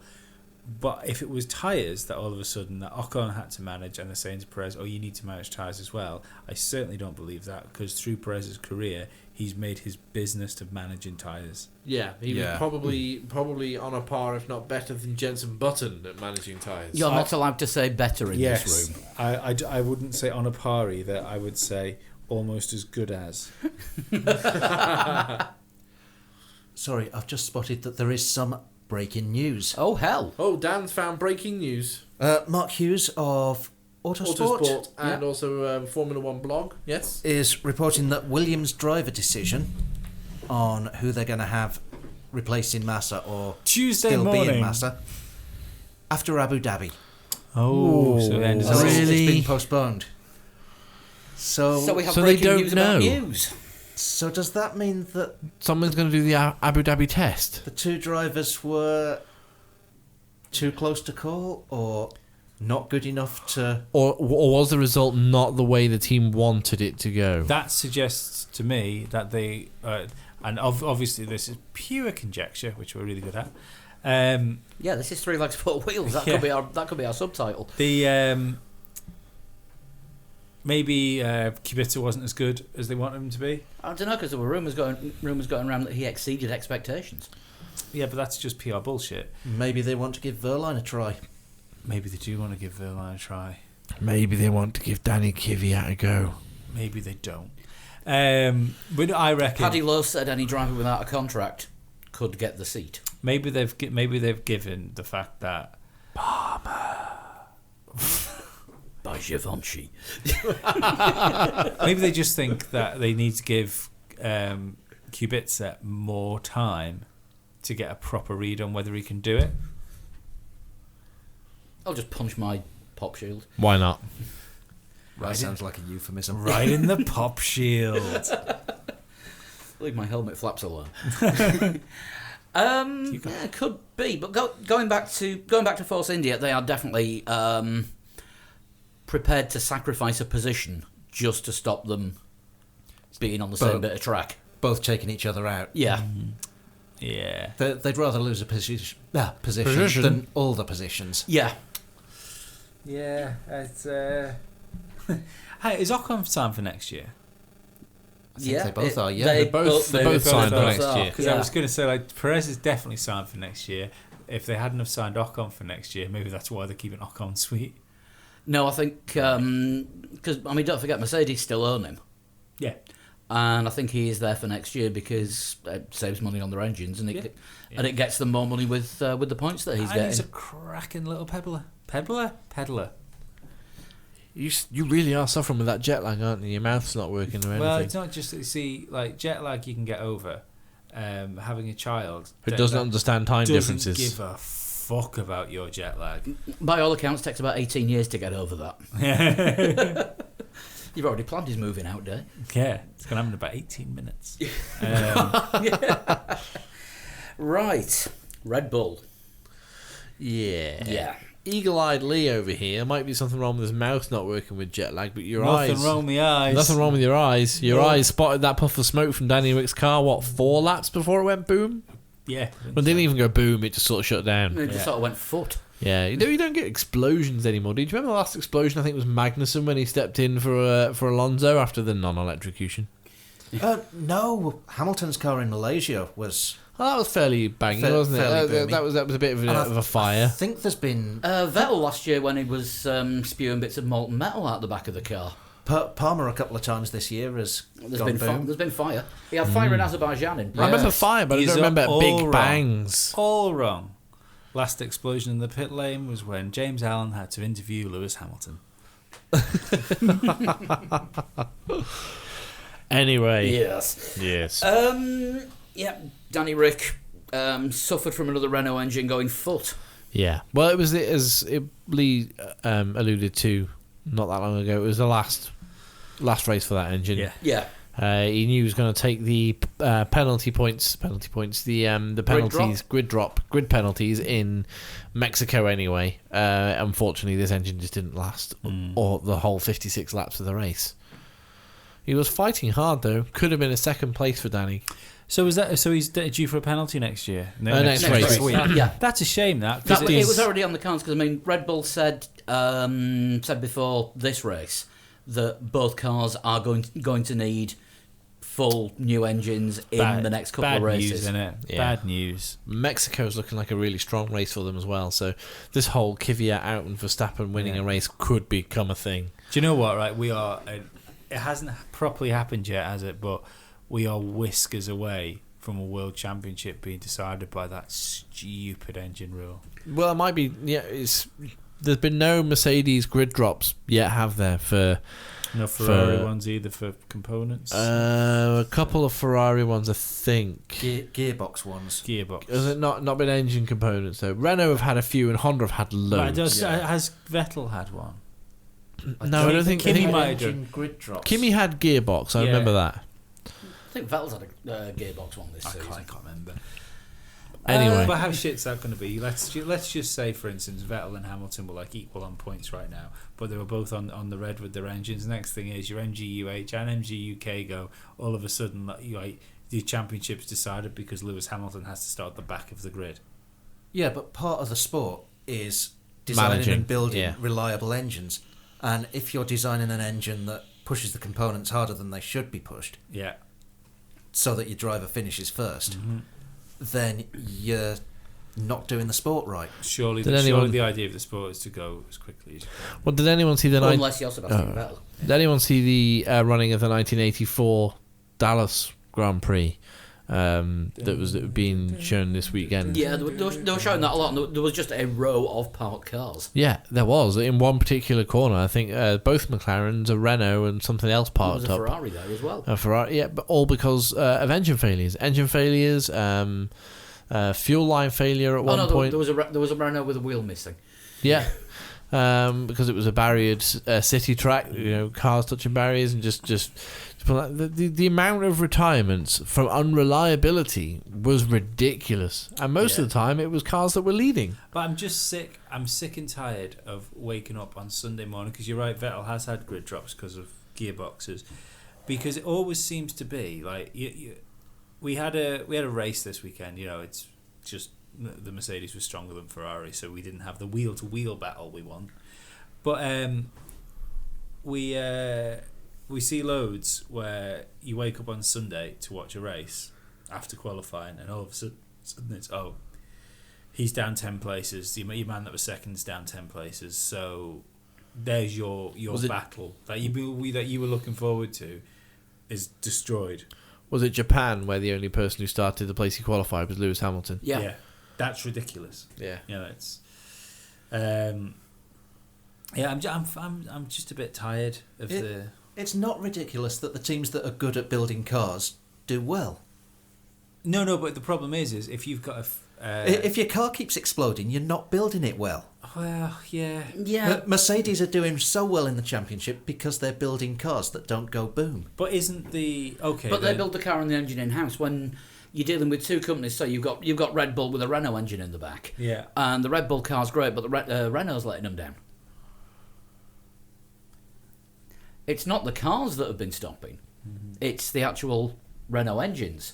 Red Bull can't control how Renault make an engine because they are paying money to Renault to give them an engine. What Lee's talking about is the Mercedes versus Ferrari fight. Yeah. And Red Bull, and there's been times where we wanted Red Bull up there and then they've been sent back because of penalties. It's right. Failures essentially should be the penalty in themselves. I think this whole limiting, I know why we're doing it, but we've just said it's not reducing costs. So if it's not reducing costs because they're still having to buy the new engines anyway that are blowing up, then all it's doing is damaging the sport. Yeah, we've got a competitive car, but we're going to have to start 15th on the grid. We might be able to get up, might be able to get up to 10th if we take it easy enough. And to be perfectly honest, the 99%, I would say, of Formula One viewers, not even Formula One fans, but just like people that are watching the race. You're back to your casual viewer and your tracky bottoms again. Yeah. No, actually, I'm going to call bullshit here. Go on. Watching Verstappen this weekend was fantastic. Yeah. We've had complaints in the past that there's been no racing. Because the guy in the fastest car starts from the front and then pulls away from everyone. Yeah. What could he have done if he started where he should have done? He would have stayed where he was. Probably managed his car and finished second. Where he got that car and the pace he was putting in, I'd argue that he was probably the only man on the circuit that day that could have at least tried to beat Hamilton. I thought he had a chance of winning the race at one point. Oh, I didn't think he had the chance yesterday, but I think when you looked at his pace, I think he did have a chance if he'd have started where he should have done. I would rather. If he didn't have the penalty, then he would have done qualifying differently. Yeah. Maybe he would have qualified on pole, gone away, won the race from the front, boring race again. We got fast people starting at the back, making a good spectacle. Yeah, I would rather have one of the best drivers on the grid start second next to one of the other best drivers on the grid at the chance that they might have a wheel-to-wheel race than watch a man with a car that is so much better than the guy he's overtaken. It's easy to come from 16th to where he did. Don't get me wrong. As soon as he gets up to like 6th, 5th, it's hard work from there. But in that Red Bull, getting past Force Indias and Renaults, it's not the biggest ask. Which was more exciting? The battle between Vettel and Hamilton, who are two of the best drivers in two of the best cars. Yeah. Or Verstappen fighting his way through to what ended up being third. Verstappen fighting the way through. Verstappen third on track. Third, fourth. He fought his way up to third. Verstappen fighting his way through, but only because Ferrari, realistically, I don't think, had the car, especially under Vettel, strangely enough, had the car to beat Lewis Hamilton in a Mercedes. I think Red Bull, with Max Verstappen in it on that day, might have had the car to beat Lewis, and I'd take the gamble on that any day to see that fight than watch him overtake a load of cars. But you've had that fight loads of times this year already, and it hasn't been a fight. Well, if that's the case, maybe we should just do reverse grids. Do you know what I mean? It's still synthetic. I think that would work in a way, reverse grid or a reverse top 10 or something. Mm-hmm. You know, I don't think that's a terrible idea at all. But I think what my point was, like, your casual viewer and your Formula One fan. Let's say, and because I know you get people that support a team, they're called Italians, but let's say 80% of people that watch Formula One don't give a fuck about the teams. They care about the drivers. And then if they don't give a fuck about the teams, they care even less about what engine is in it, or what gearbox is breaking, or what an MGU bloody H is.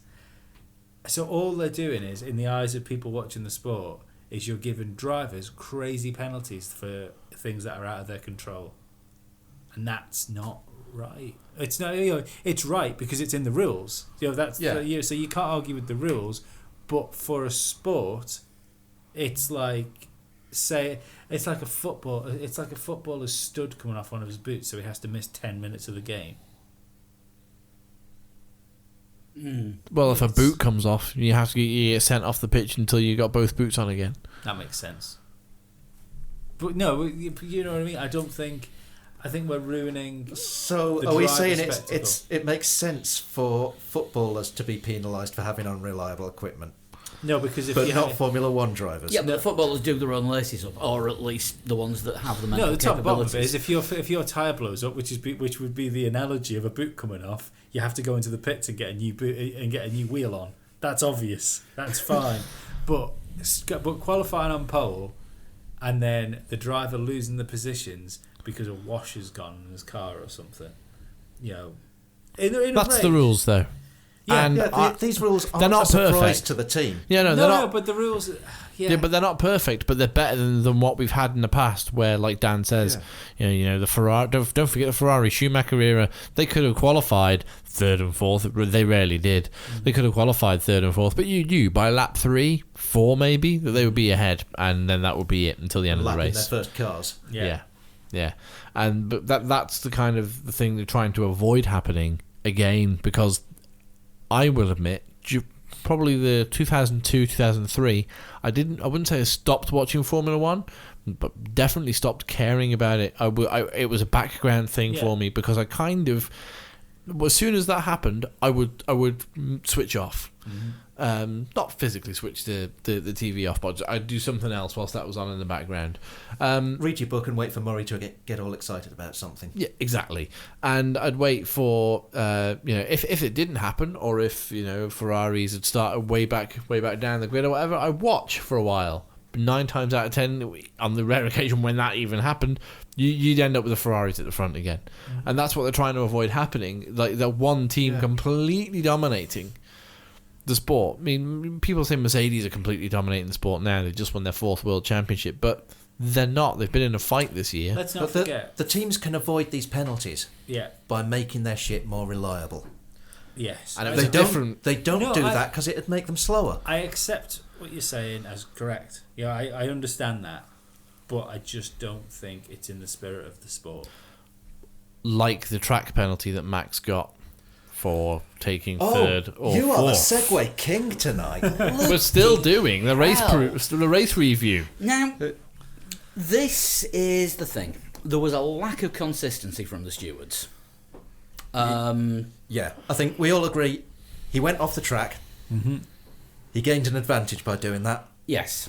And we all disagree with Nico Rosberg. Am I right with that? What did Nico Rosberg say? That Max Verstappen had to go off the track to avoid a collision with Kimi Räikkönen. Yeah, that's bollocks. Yeah, Räikkönen was so far out on the left-hand side that Max gained that advantage. Yeah. Verstappen left the track and gained an advantage. Therefore, it's not unreasonable for him to get a penalty for leaving the track and gaining an advantage. I still think it was 6 and 2/3s. You could, as much as you can argue that Max went off the track, you can argue that Kimi pushed him off the track. So you think Nico Rosberg is right? No, because I think the room was there. The room was there because the curb was so big. Do you know what I mean? He intended to go where he went. It's not, but There wasn't enough track for him to keep his car there, but there was enough track. There was still there was enough room for Max to take to the curb and still leave one wheel or part of a wheel on the grey side of the white line rather than the red line. But it was all four wheels. That's the problem.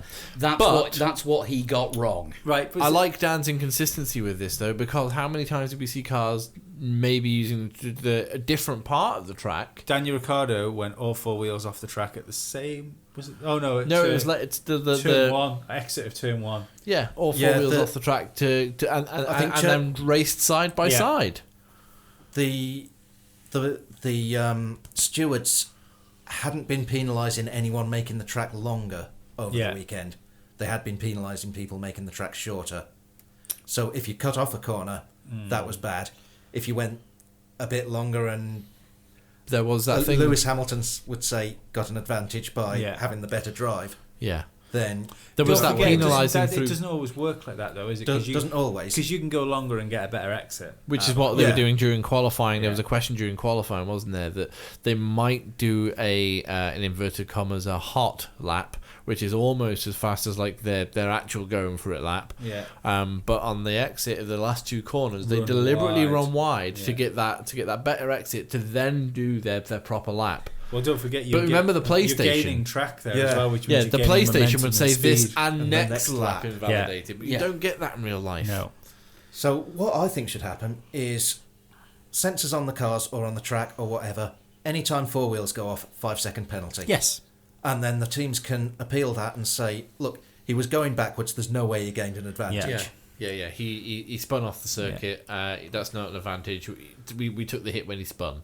Or you can see his lap was 5 seconds slower than. Or he was forced off the track by that driver and had had to avoid the collision by going off the track. But the assumption should be if a driver goes off the track, it's to gain an advantage. Yeah. Joe, the other easier thing to do would be, which I think would make it would make it. Would it make it more exciting? I don't know. It would just give them more. But curbs, the white line should go with the curb. Do you know what I mean? So that's the racetrack. Where the rumble strips are is the racetrack. Rumble strip to grass, not racetrack, because it's grass. Max. If you look at the replays, Max does sort of deliberately go on the inside of the curb to make sure he doesn't cause his car any damage, which is sensible, but it is going off the track to gain an advantage. Raikkonen did leave him enough room. Yeah. And I agree with Tiffany Dell for a change and not Nico Rosberg in that Raikkonen left enough room for Max to at least give it a go, and if the move didn't work, it didn't work. Yeah. See, my thing with it is I know what you're saying about them. They were penalising drivers for certain things, but it had been sketch all weekend. Now, if they did what you're saying, all four wheels off the track, penalty. Penalty unless you can prove there was no advantage. It's up to you advantage. to prove it. Yeah. Then he probably wouldn't have gone for that move because he'd have known it wasn't there. But because the rules were so sketch over the weekend, I might be able to get away with this. Yeah, he gambled it. Yeah, I mean, great drivers do take risks. Yeah, of course. And bend the rules. Yeah. As do winning teams. Are you listening, Williams? He went off on one massively, saying it was one steward that causes him problems all the time. Mika Salo. No, not Mika Salo. I made a joke about. Because Mika Salo was the driver steward. was the driver steward this weekend. Ex-Ferrari Finnish driver Mika Salo giving Max Verstappen a penalty to put against current the Finnish Ferrari Finnish driver. But no, apparently it's believed to be someone called Gary Connolly, who Max has had problems with in the past. He's an Australian, and he's had. Connolly was one of the stewards last year in Mexico when Max got a very similar penalty. So he believes there's some kind of vendetta from this guy. Well, that's a... Now, the FIA... It seems a stretch, doesn't it? The FIA apparently want to speak to Verstappen about this. Because he came out afterwards, and I think he was on Dutch TV as well, saying he was quite rude about the stewards, wasn't he? It's this one guy.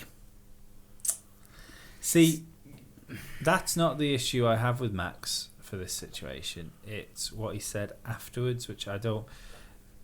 Because he sort of said, what was it? So I can't remember it verbatim, but it was like, what happened shouldn't have happened.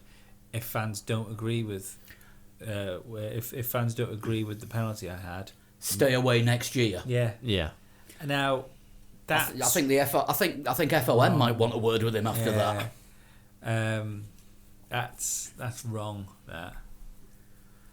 But I don't know. I wish I hadn't, because I thought the move was really good. I thought it was exciting.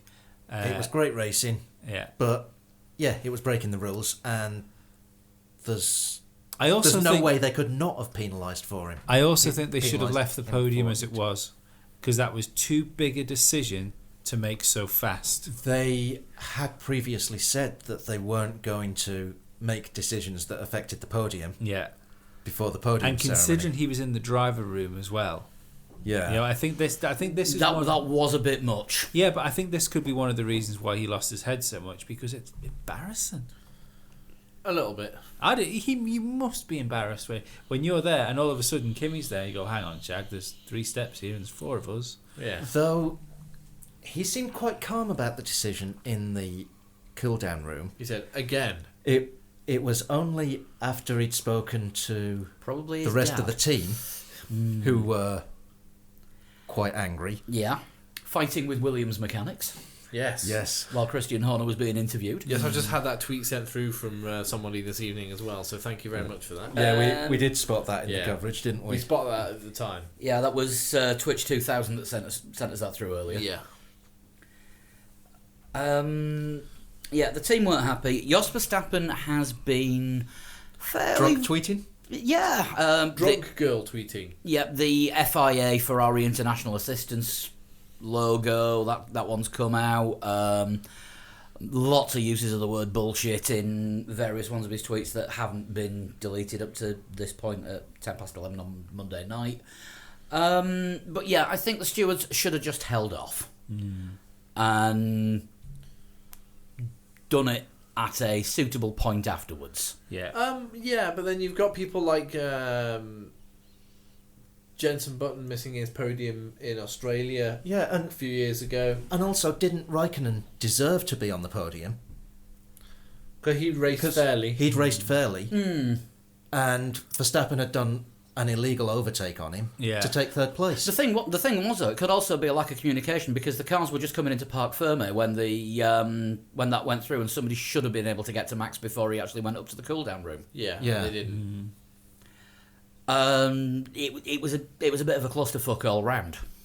Yeah, I mean, less than Mexico last year, but I also think that Red Bull were obviously informed of this, and realistically, they should have sent a representative legging it over to get Max. Yeah, they should have before he went, because he was on his own up there, wasn't he? Yeah, and they should have had who's the quickest man here that isn't a driver. Yeah. Yeah, it was badly handled. Yeah. But yeah, I mean, even a 4th place from starting 16th for Max. I mean, don't be too upset with that. Really, it was an amazing drive. He got driver of the day and deserved it. Yeah. We'd already said he was practically driver of the day before he made that move. Yeah. And if it wasn't going to be him, it was going to be Sainz as my second choice. Yeah. So then we got double podium for Ferrari coming up next. Yes. Kimi did exactly what was expected of him. He pulled over in the right place for Vettel to pass him. He was a perfectly good wingman. He was, but they did a weird pit stop. They did the second pit stop, didn't they? Which we weren't expecting them to do. Well, Pirelli were, and then they weren't. But they did trade a 2-4 for a 2-3, so in the end it did work out for them. Yeah. I did question it at the time. But yeah, it did work out for them. But there's still 12 seconds adrift of Hamilton in the end. Could have been better. Hamilton made one less stop. Don't forget that. And this is where I think Vettel drove too fast to win. This is Paul's theory. This is my theory. Yes.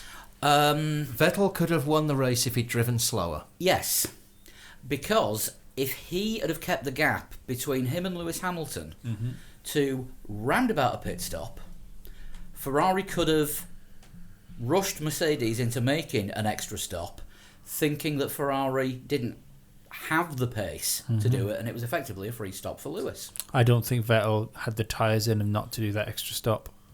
No. After Vettel's stop, when he came out after his second stop, he was bombing it round. If he'd have sandbagged, because he was getting the gap down. He came out the pits and he bombed it round. And he really went for it. Yeah. He was trying to beat Lewis on the pace of the new tyres. So Mercedes said, right, well, there's no point. We'll leave you out there, Lewis. Just hold on. There's no way that he's gonna make up 28 seconds.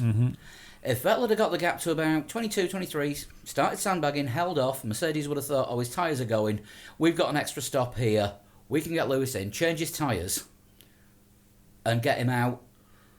And Vettel did a Hamilton more or less ahead. On fresher tyres, Lewis can pass him again. But that would have given Vettel the chance to put his foot down, still on perfectly usable good tyres, and make a race of it at the end. Ferrari didn't sandbag and should have done, and I think they could have panicked Mercedes into making that extra stop for Lewis. There's another point of that race where Ferrari could have won the race as well, which was when Vettel was in front. But if the race would have stopped right then, when Vettel radioed in and suggested coming in for new tyres, and taking the gamble on that. Maybe think about Plan B. If they'd have brought him in then, the gap was smaller.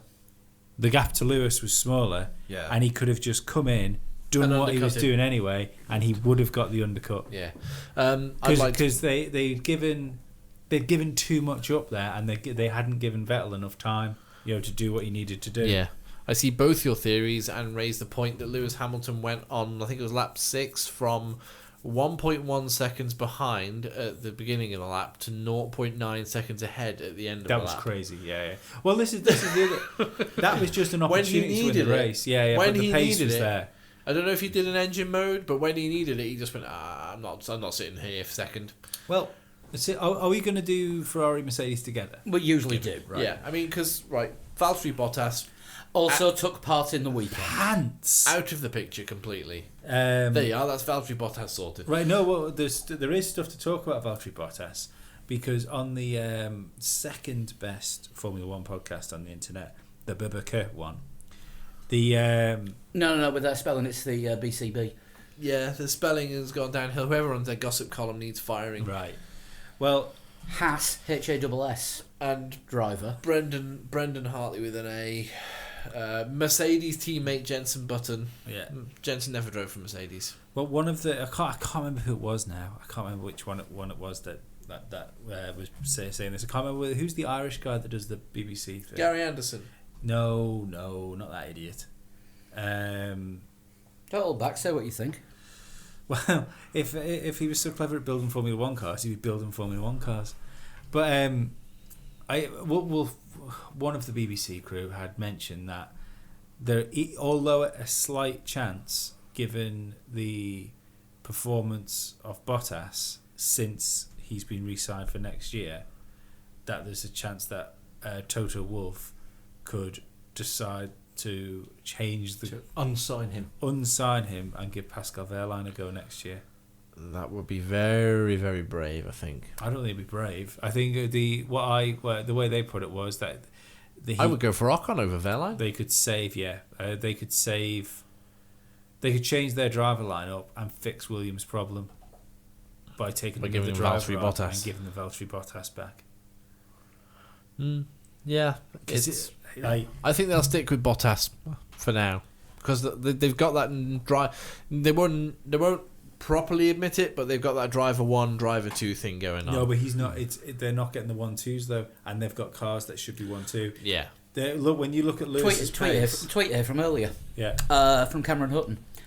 Has Valtteri had a worse season for challenging Lewis than Heikki Kovalainen's challenge with him in 2008? It's about the same. It's probably about the same. Yeah. I think Bottas won 2 races this year, did he? Yeah, Kovalainen won 1. Yeah. He's won one more race. He's done slightly better. I'll tell you what, God forgive me for what I'm about to say, But you see, if Nico Rosberg was still in that car, he'd be finishing second. Yeah. Vettel would have been the outsider, and it would have been a very similar year to last year, just Yeah. with a slightly closer Ferrari Yeah. that managed to pick up a couple of wins. I mean, you've got to look at, if you're measuring two drivers in a car, you've got to look at the slowest one as you. Are we measuring them with shoes or without shoes? Without. Okay. You got to look at. The soles on racing boots, they're that thin. I don't think it really makes much of a difference. You know, I own thicker socks. But you got to look at the slowest driver, haven't you, as how to measure the faster driver. Yeah. Look at the difference between Bottas and Hamilton. That's the difference in the driver in that car. Is that the biggest gulf between teammates in Formula 1 at the minute? Now that Julian Palmer's out. Yeah. Yeah, I think it might be, you know. And that's not good when you've got the best car in the grid. It's not great. No, a lot of other teammates are quite closely matched, aren't they? Tell you what, as well, if Kimi hadn't have been so unlucky and Vettel hadn't been so unlucky, I think Lewis would still be staring down the barrel of the championship like he is doing, because his season's been pretty impeccable, hasn't it? You know, all in all.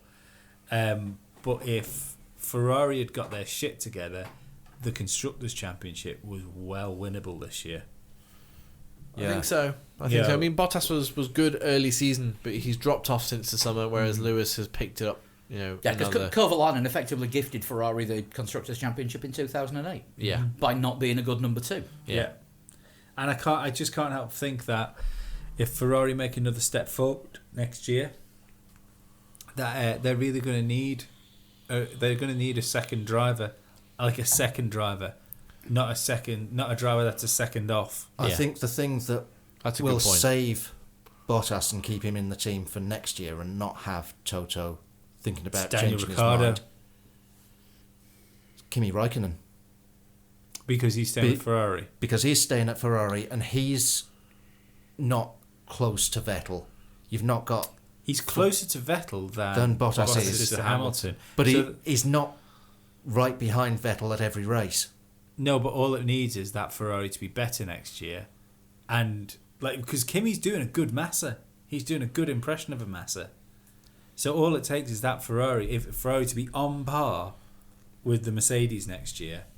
And then you have Vettel and Hamilton fighting for wins and Kimi constantly third. Yeah. But that's not what you've got this year. You've got the Red Bulls getting faster than Kimi. Yeah, but I think that's only because... Well, yeah, but it's only because the Ferrari is... It's not where they want it to be. And I think there's been a lot of bad luck on Kimi's side. But looking at Mercedes, though, I mean, Bottas did finish fifth, but and I got this wrong, as I said, if Vettel had fought Lewis let him go, and he didn't. Yeah. As I say, he reeled him in. He got 2 seconds in one lap. Yeah. From 1.1 behind, no DRS, to 0.9 ahead. But when you look at the pace in that Mercedes, and from where, when it was like Hamilton, Vettel, Bottas. Yeah, Bottas dropped off and everybody was catching him. Yeah. Bottas, Raikkonen and Ricciardo was quite close gap for a while. Yeah, and Ricciardo was so much faster than Bottas before he broke down. Yeah. Well, Ricciardo was chasing Bottas, and I noticed this when we were watching on board from Ricciardo, that Ricciardo was very good going into the corners, but Bottas had such great traction coming out of the corners. And that's why it was so evenly balanced between them. But I think that's where it was the machinery that was helping Bottas. Yeah. Where it was just talent. I mean, he may have chosen that as a defensive drive to sort of back everybody away from Hamilton and Vettel going. We don't know what Mercedes said to him, but I mean, again, going back to my point about measuring drivers against each other, you measure Bottas against Hamilton or Hamilton against Bottas, and it makes Hamilton look amazing right now. I still think Daniel Ricciardo might be on the shopping list for Mercedes, and Bottas look a little bit average. Well, he doesn't. He hasn't signed his extension for after the end of next year. Do you know what? I'd be wary of signing the extension for next year, because did any of you pick up what Christian Horner said about Max Verstappen staying with Red Bull? What's that? Christian Horner said this clearly shows that Max has confidence in the Red Bull team, and he's prepared to stay with the team and build the team around him. Now, how do you feel if you're Danny Ricciardo? If you're Daniel Ricciardo, which is constantly a match for Max Verstappen. I don't do Australian accents, but I'm going to go all Mark Webber and go, Struth, not bad for a number 2, mate. Yeah. But, it's that... I found that weird when I read that. Yeah. I mean, we're all agreed, though, it was a faultless drive by Lewis Hamilton. Yeah. As in... Well... There was a fault. His start could have been better. His Vettel's start was brilliant, to be fair. Although avoiding incident and managing to put that lap in early on, when he got the inside of the corner into turn 1, and didn't leave Lewis with anywhere to go because the start that Vettel had, where he got alongside Lewis that quickly. Yeah. It was a case of one great start, one bad start, and they cancelled each other out, and it came at track position. Yeah, that's it. As I say, I think Vettel was very surprised by Lewis when Lewis came up. And it was lap 5, lap 6. Everyone was very surprised. The camera just sort of switched, and it was just like, well, Lewis Hamilton's alongside Vettel. What's happening here? At first, I thought Vettel was being slow again. I thought, oh God, are we going to see the championship decided for all of about half a second? Then watching the two of them sort of dice through the stadium section when Vettel was trying to cut back again, I was just like, good Lord, this is a proper battle. We were going to have this all race, and we just didn't. There was that one point where Lewis, being the showman that he is, of course, wanted to make the pass in front of the largest number of spectators. Of course, yeah, and it happened when Vettel left the pit. When Lewis left the pits after his one stop, and Vettel was right behind him. Now, bear in mind that Lewis said all weekend that he wanted a really close battle with Sebastian Vettel, wanted to fight. He then got on the radio and said, "Why'd you leave it so close, man?" Well, you're the one who said you wanted a close wheel-to-wheel battle with him. I think that may be just a point to he wasn't given enough information for his liking, of where people were. Yeah, I think so, yeah. Plus, we know he likes to play mind games and hates losing them. Yeah. He's the bloody expert at it. This year's been what we expect of Lewis, though, isn't it? Yeah, he had to come back this year and be stronger than he's ever been before. Because he took a knock last year, losing to a teammate. Yeah. And he's just... Still stand by the fact that even Lewis had a ropey year last year, but it still wasn't him that lost the World Championship, it was Mercedes that lost it for him. With reliability. I was going to say it was the car last year. Yeah. No, but he wasn't, as well as the car, I will say he wasn't as good as he is this year. No. Even when the car was working well and didn't break down for him, he wasn't this basically unbeatable driver. And because he's found a completely different level, especially in qualifying. Yeah. He's found that Lewis Hamilton pace again. Yeah. Where everyone used to say that he's the fastest man on one lap. Yeah. So he's found something that motivates him again. I don't know whether that's taking selfies in the lift. I think he can see in the distance that Michael Schumacher 91 record. 91 wins. He's probably not so bothered about the 7 championships because that's a real, you've got to be on top for 5-6 years in a row, and that's difficult, and it depends on so many factors. But that 91 wins, I think he can see it. He's got 3 championships. He's probably going to get the 4th. He'll get 4th championship if he finishes higher than 5th in Mexico. How many does Schumacher have? 7. 7. So 3 more. It's going to be a stretch, but it's not impossible. No, it's not impossible. It's not impossible for Vettel either. How old was Michael when he went to Ferrari? Yeah, 20-something. What year did he go? He went 96 was his first year. It would have been 27. 27 when he went to Ferrari. Yeah, because he's a year older than me. So it would have been... That's last week. It would have been another 2 years before he got the car under him. Before the Ferrari actually started. Well, he was in chance for the championship in 97, and he hit Jacques Villeneuve. 98, he could have won the world championship and didn't. Mika Hakkinen won it. Yeah. Exactly the same situation happened in '99. It could have won the championship at the last race. No, he broke his leg in '99. Broke his leg in '99. Yeah, it was Eddie Irvine. Yeah, Eddie Irvine could have won it, and then all of a sudden, hang on, the car's not very good. Yeah. Well, I mean, and then in 2000 he started his championship runs. It was 2000, which he beat Hakkinen. Hakkinen decided he wanted the year out. So 2001 was a fairly easy championship year for him. 2002 was just, I think he was on the podium every race. Yeah. 2003, much of a similar story, and then 2004 he was less dominant, but still won the title. And then obviously the Alonso era kicked in. So, but I mean, to translate that into modern day, 15 years later, you're looking at Mercedes being on top until. Bear in mind, Rosberg took one of those world titles. Mercedes have to be on top until the engine rules change. And I can see that, though. You have to win 18, 19 and 20. It could easily happen. Yeah, but 18, 19 and 20, he'd still only have 6 world championships. And that's going into the new era. He'd have 7. He's about to win his 4th. He's going to win his 4th. Of course, my maths is terrible. Yeah, I think he can do, especially if they keep Bottas. Because I mean, this could be the way that they look at it. Maybe Ferrari and Red Bull are getting stronger all the time. Yeah, but it always seems to be that is. I'm gonna kind of destroy my own point about Ferrari having a chance to win the race here.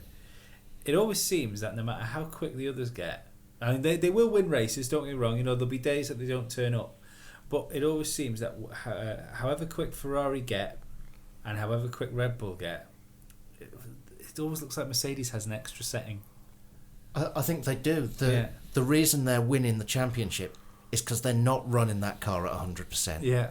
Whereas Ferrari are. Yeah. And so it blows up sometimes. Yeah. Or at least spews out a gearbox. Yeah. But that means that Mercedes, if they need to find something extra, they can risk a bit of their engine and they can work on developing it so that that extra pace isn't 100%, it's 90. And then they have the extra pace and they've got the same reliability as Ferrari, but it doesn't matter because they've got the extra pace that comes with it. Exactly. So I could see Lewis. I mean, Sebastian Vettel won 4 championships in a row, didn't he? Yeah. I can quite easily see Lewis doing the same thing. I know it's such a big thing to say, and you wouldn't have said it when Vettel won the first of his 4 back-to-back. You wouldn't have said when he won the first 2, because the first one was a bit of a surprise. Yeah. The second one he wiped the floor with everyone the first half of the season. He had one of those seasons where he won like 3/4 of the races. 2012, I remember going into the 2012 season thinking, he won't win 3 in a row, and he did. And then 2013, I was like, he won't win 4 in a row, and he did. So yeah, it's entirely possible. Because let's look at the. Unless Renault can do something and produce an engine that's similar to the Mercedes, because I genuinely think Ferrari are Sebastian Vettel. I'll put my money where my mouth is. Sebastian Vettel will not win a world championship with Ferrari. I think he's right now balls deep in Fernando Alonso syndrome with Ferrari, where it always looks like he can do. He might do. Doesn't. Maybe next year. And it's like behind the scenes, that team is eating itself alive. And they'll do everything they can to keep him happy, but then it's So let's work with Lee logic here. Until he becomes a problem. Yeah, let's work with Lee logic. Ferrari is eating itself alive, and it's constantly got an internal battle where as soon as one thing goes wrong, they don't gather around and get stronger. They sack people. Red Bull build brilliant cars. They've got a Renault engine at the minute, so Renault have to match Mercedes, which doesn't look like it's going to happen in the immediate future. They have to match Mercedes next year because the year after they're going to have a Honda engine. Exactly. And I don't think Honda will get it together at all with hybrid engines. I think they might get a better engine. I think they might get a more reliable engine. But I don't see They might even win a race. Given how. I think they'll have a race-winning engine. Yeah.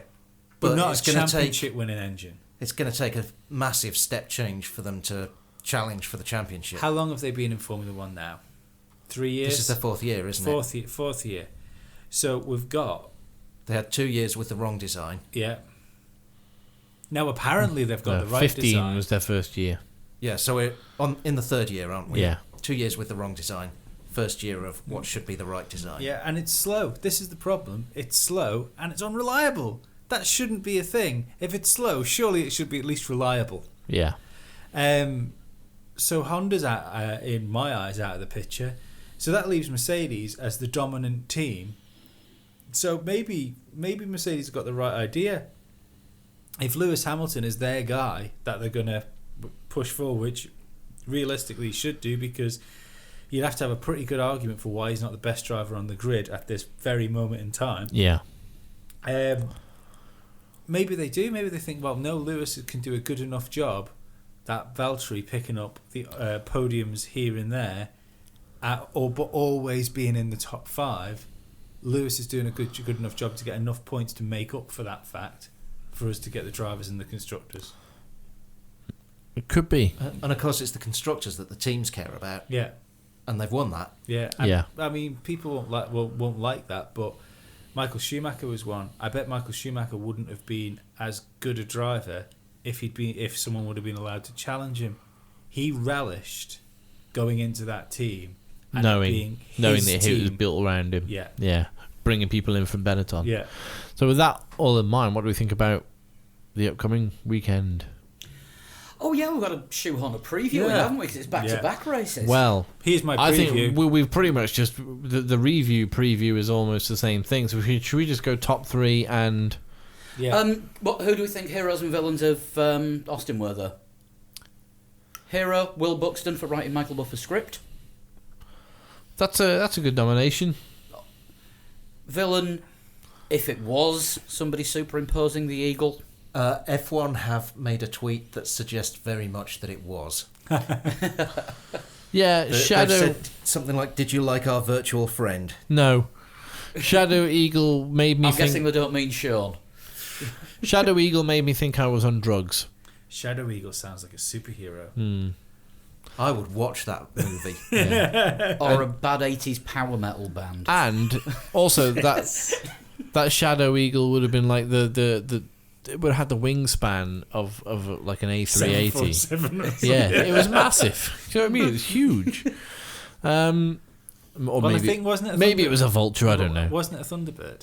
I don't know. No, like the actual, as like the Native American Thunderbird. Oh, I've no idea. It might have been. I don't know. Lots of people I were haven't tweeting got a pictures clue. of golden eagles. Yeah, I think it was supposed to be a Thunderbird. As it turned out, it was a Pantone eagle.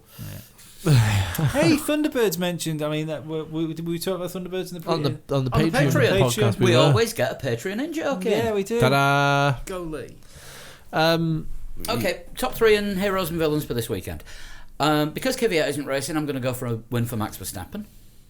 Well, Red Bull are going to be strong, aren't they, in Mexico? Because it is a quicker circuit, but Mexico City's at ridiculous altitude, so everyone's got to run really high downforce. Yeah. High downforce circuits tend not to suit the Mercedes, which could be interesting given that Lewis needs a 5th place or higher, regardless of what Vettel does to win the title. I think we're going to see a good performance from Stoffel Van Dorn this weekend because everyone's running high downforce. That car is incredibly grippy and good when it's not too fast. Fernando, unfortunately, is going to be starting at the back because it looks like he's going to have to take a big engine hit. Yeah. Again, Stoffel doesn't have to because he's just got one He's out just of the did way. that in the US, yeah. Yeah. And the Spec 4 engine looks quite fast. It does. So I think we're going to see... At normal altitude. At normal altitude, yes. So we could see a good performance from Stoffel, but it depends how the turbo behaves with less oxygen. I was just going to say, less oxygen, engines work harder, double McLaren retirement. Possibly. Depends on this new Spec 4 engine. We haven't seen it, though, have we? I mean, Mexico came back in 2015. We haven't really seen many engine problems that were Well, they tend to run anticipated. everything at about 20% just to be on the safe Not many side. engine problems. Have you not been watching Honda at every race? In Mexico, I don't think we've had any engine failures. That engine is a constant problem. I might be wrong, but I'll have to check that. I can't remember the retirements from last year. I can only remember the Bond fights. Yeah, Vettel getting sweary at Charlie Whiting and things like that. Yeah. But top three: Max Verstappen, Vettel, and Kimi. Verstappen, Vettel, and someone unexpected. Maybe a Force India, maybe a Renault, maybe a McLaren. Ooh. Verstappen, Vettel, Hamilton. Even though Mercedes is going to suck in Mexico, he'll still somehow finish third. Valtteri will suck in Mexico, and Hamilton will get pole and win the race. Vettel will be second, and our Red Bull will be third. Hero, gonna have to go with. No, it'll be Max because Danny's gonna have a big penalty. Yeah, he's getting a 30 placer this week. Hero, it's going to be Perez because I think Force India will allow him to be number one driver for this weekend at his home race. Hometown hero. Yeah. And villain, I'm still going for FOM's graphics department. Well, I don't know. Depends if we see any sort of shadows of sombreros flying across the, Superimposed taco. Yeah, flying burrito. What's the mouse called? Flying Burrito Brothers, Grand Oh Pass. yeah, Speedy Gonzalez. Yeah. Oh dear. Overtaking a McLaren. Any more racial appropriation? Cartels. Or how about a real... That's Colombia. How about a real mouse overtaking a Sauber? Yeah, but maybe. That baseball stadium though. Yeah. It's awesome, isn't it? The atmosphere there looks absolutely great. Mexican barbecue. Who wouldn't want to be there for that? Come on. That's why I think Hamilton loves an event and he loves an occasion. And he loves the people. And I can't think... Because it's the best crowd since last... I love crowds! What's the opposite of agoraphobia? Claustrophobia. Okay, then what's the... Agrophilia? I wonder what... Oh, yeah. That's it. Agoraphobic. I love being outside with all of my people. Oh, she's moving swiftly. Yeah, no, I think Lewis will get pole in the race. It's possible. I'm expecting the Mercedes to be a bit of a dog in Mexico with it being such a high downforce. And if you look at all the high downforce circuits so far this year, Mercedes has been a bit. But I think shit. they've made a move forward with that car. I don't think that's the same car that was not great. The high downforce. Yeah. We'll find out ourselves when we do the Formula Lee Challenge how difficult it is to drive in what car, but we'll get to that shortly. Chris, pick up that guitar. Lee, have you got your laptop? Woo! Back, baby! The option has been there for a theme tune for the last 3 weeks, because I do have plenty of guitars in the house. It's just that you've never wanted one. No, I can't do a theme tune for my own thing, and Total Shunt gets the theme tune. Flooded Engine does not. Oh, it's also very late, so I need to be quiet. Because Arthur might be asleep. Just go all Ed Sheeran. Total Shunt, Total Shunt. Look out, everyone, he's back. It's Total Shunt. Sees a wall, hits it hard. Oh no, he's crashed. Look out. Nice. Here comes the Total Shunt. Lullaby version. Are we ready, ladies and gentlemen? You don't have to be quiet. You can go at normal volume. Are we sitting comfortably? Yes. Then I'll begin. I was born in 1977. So that makes you 40. 39, 40. Yeah. Are you all of ash? With their seminal album. Well done, Dan. He lost control years ago. They had a single called Petrol, They did. vaguely motorsport related. I appeared in a movie in the same year. After being born in 1977. Are we talking about a team, do we think? Or Williams have just turned 40, haven't they? C3PO? Williams have just turned 40. Were they in the film at the time? What year did Grand Prix come out? Oh, That the was 60s. Well before. Yeah. Well before. Yeah. Yeah. Rush technically was 76, but not made in 76. So No, that was no. kind of a few years after. Yeah, well, a lot of years after. Yes. Next clue. I am more commonly found wearing white. Well, again, I'll be looking at Williams for that at the moment.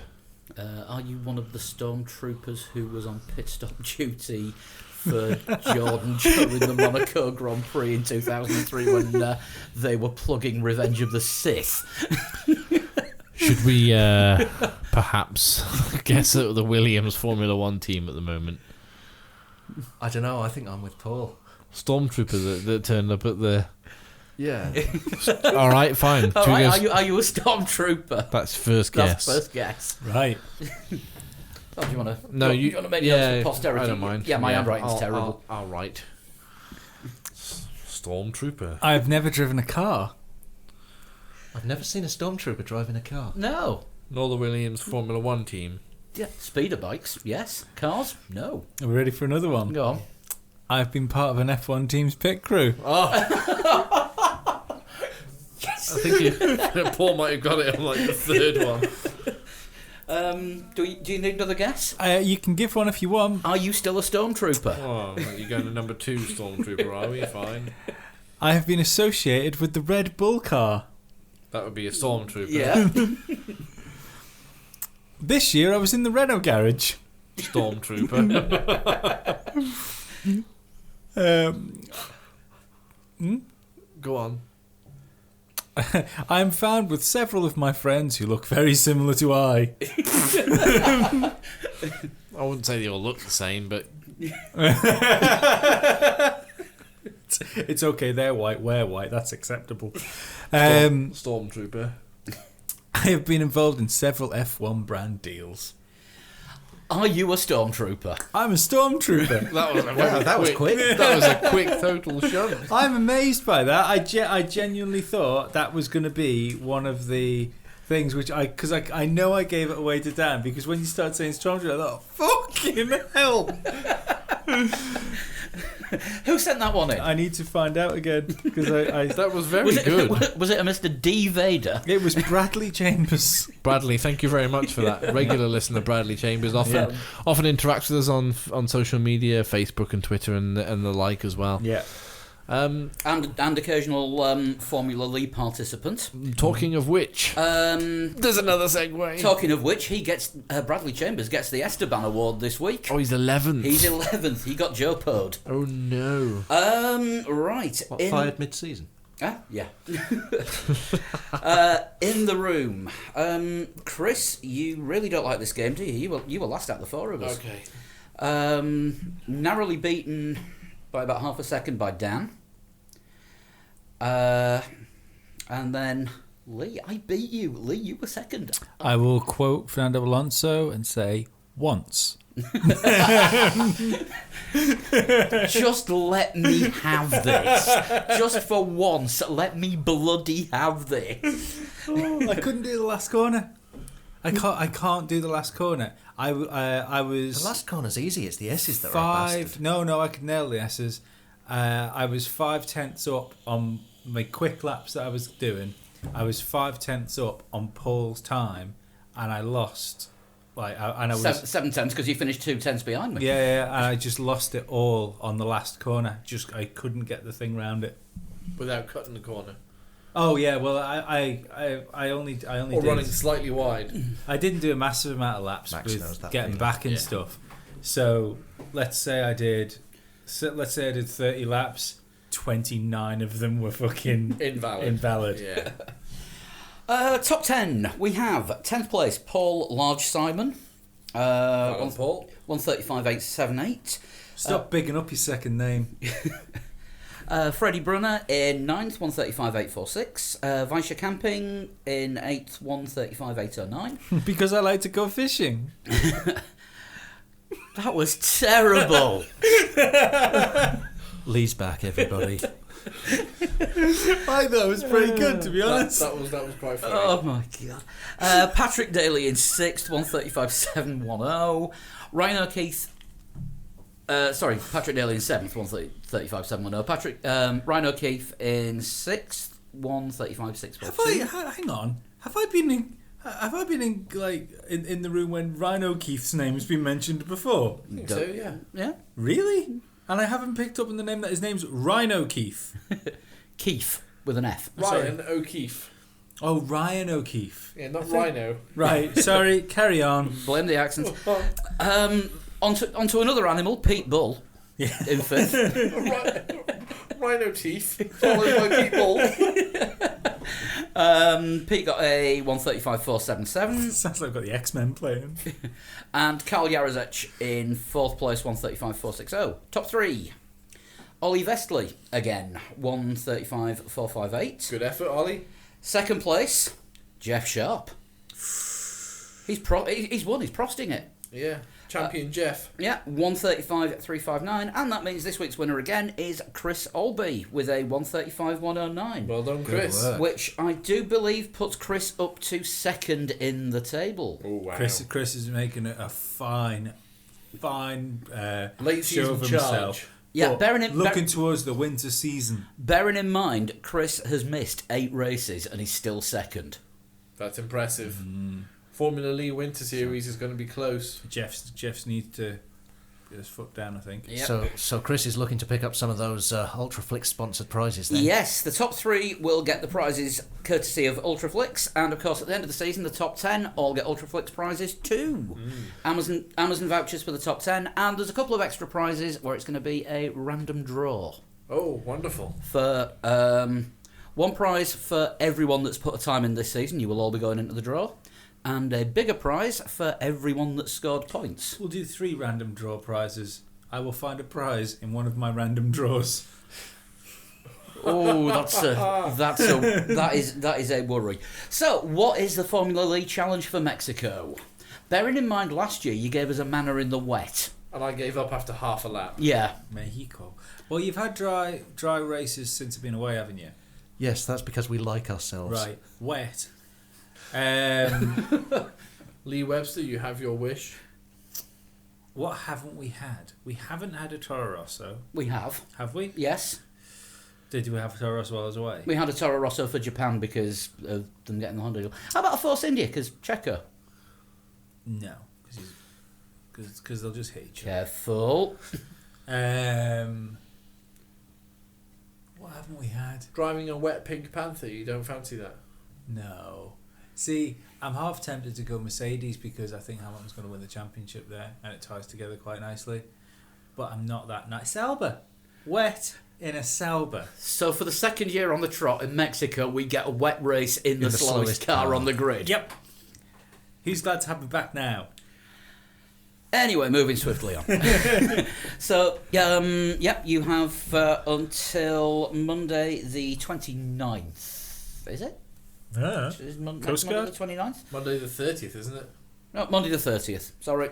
Yes, I was still thinking it's tomorrow already because it's 10 to midnight. We want to thank everyone that was at Circuit of the Americas this weekend that got in touch with us. We've had some great photos sent through. Yep. We've had some plenty of reviews. I'm going to try and get as much together as I can and put it on Facebook on the website. A few people to shout out to. Richard Pickles on Twitter. He sent us through a load of stuff. Robert Ivan, he was there as well, sending us photos and videos all the time. Let's have a look. There are just absolutely loads of people that were sending stuff through. Christopher Bushi as well. Yeah. Sent a load of photos. Like I said, I'll try and get as many put together as I can. I'll try and do a bit of a gallery for you. Just want to give a huge shout out as well to Ian Walker, who went to the Jenson Button signing and picked us up an autographed copy of Jenson Button's autobiography. Yeah, with Thank 3 you. legs, 4 wheels written on it. Yes, Jenson Button now knows who we are. Thank you very much for that.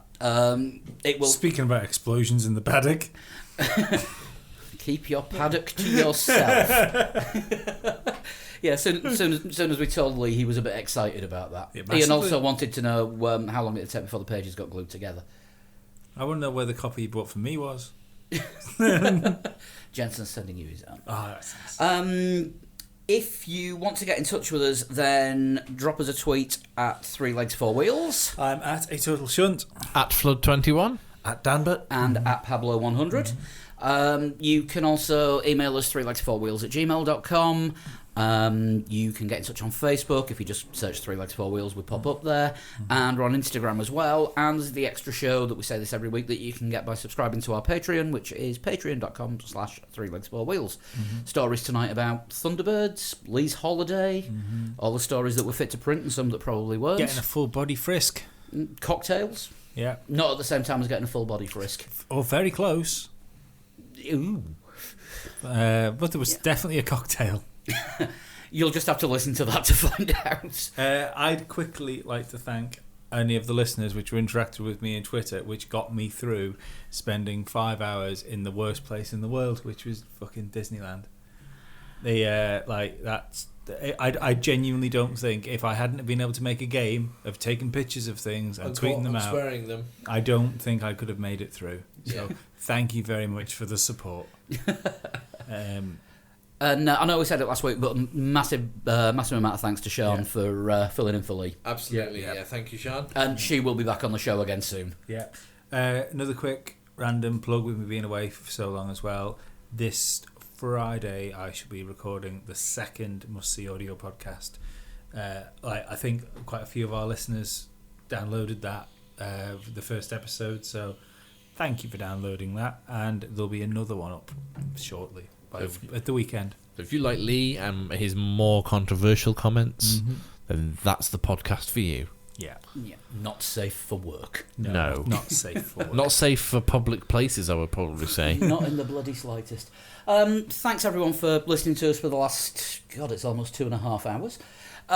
We'll be back next week with whatever happens in Mexico. I'm sure we'll be talking to a few of you in the meantime. Get Absolutely. in touch. Yeah, please do. We're always about on social media, so we'll see you soon. Bye-bye. Goodbye. See you next week.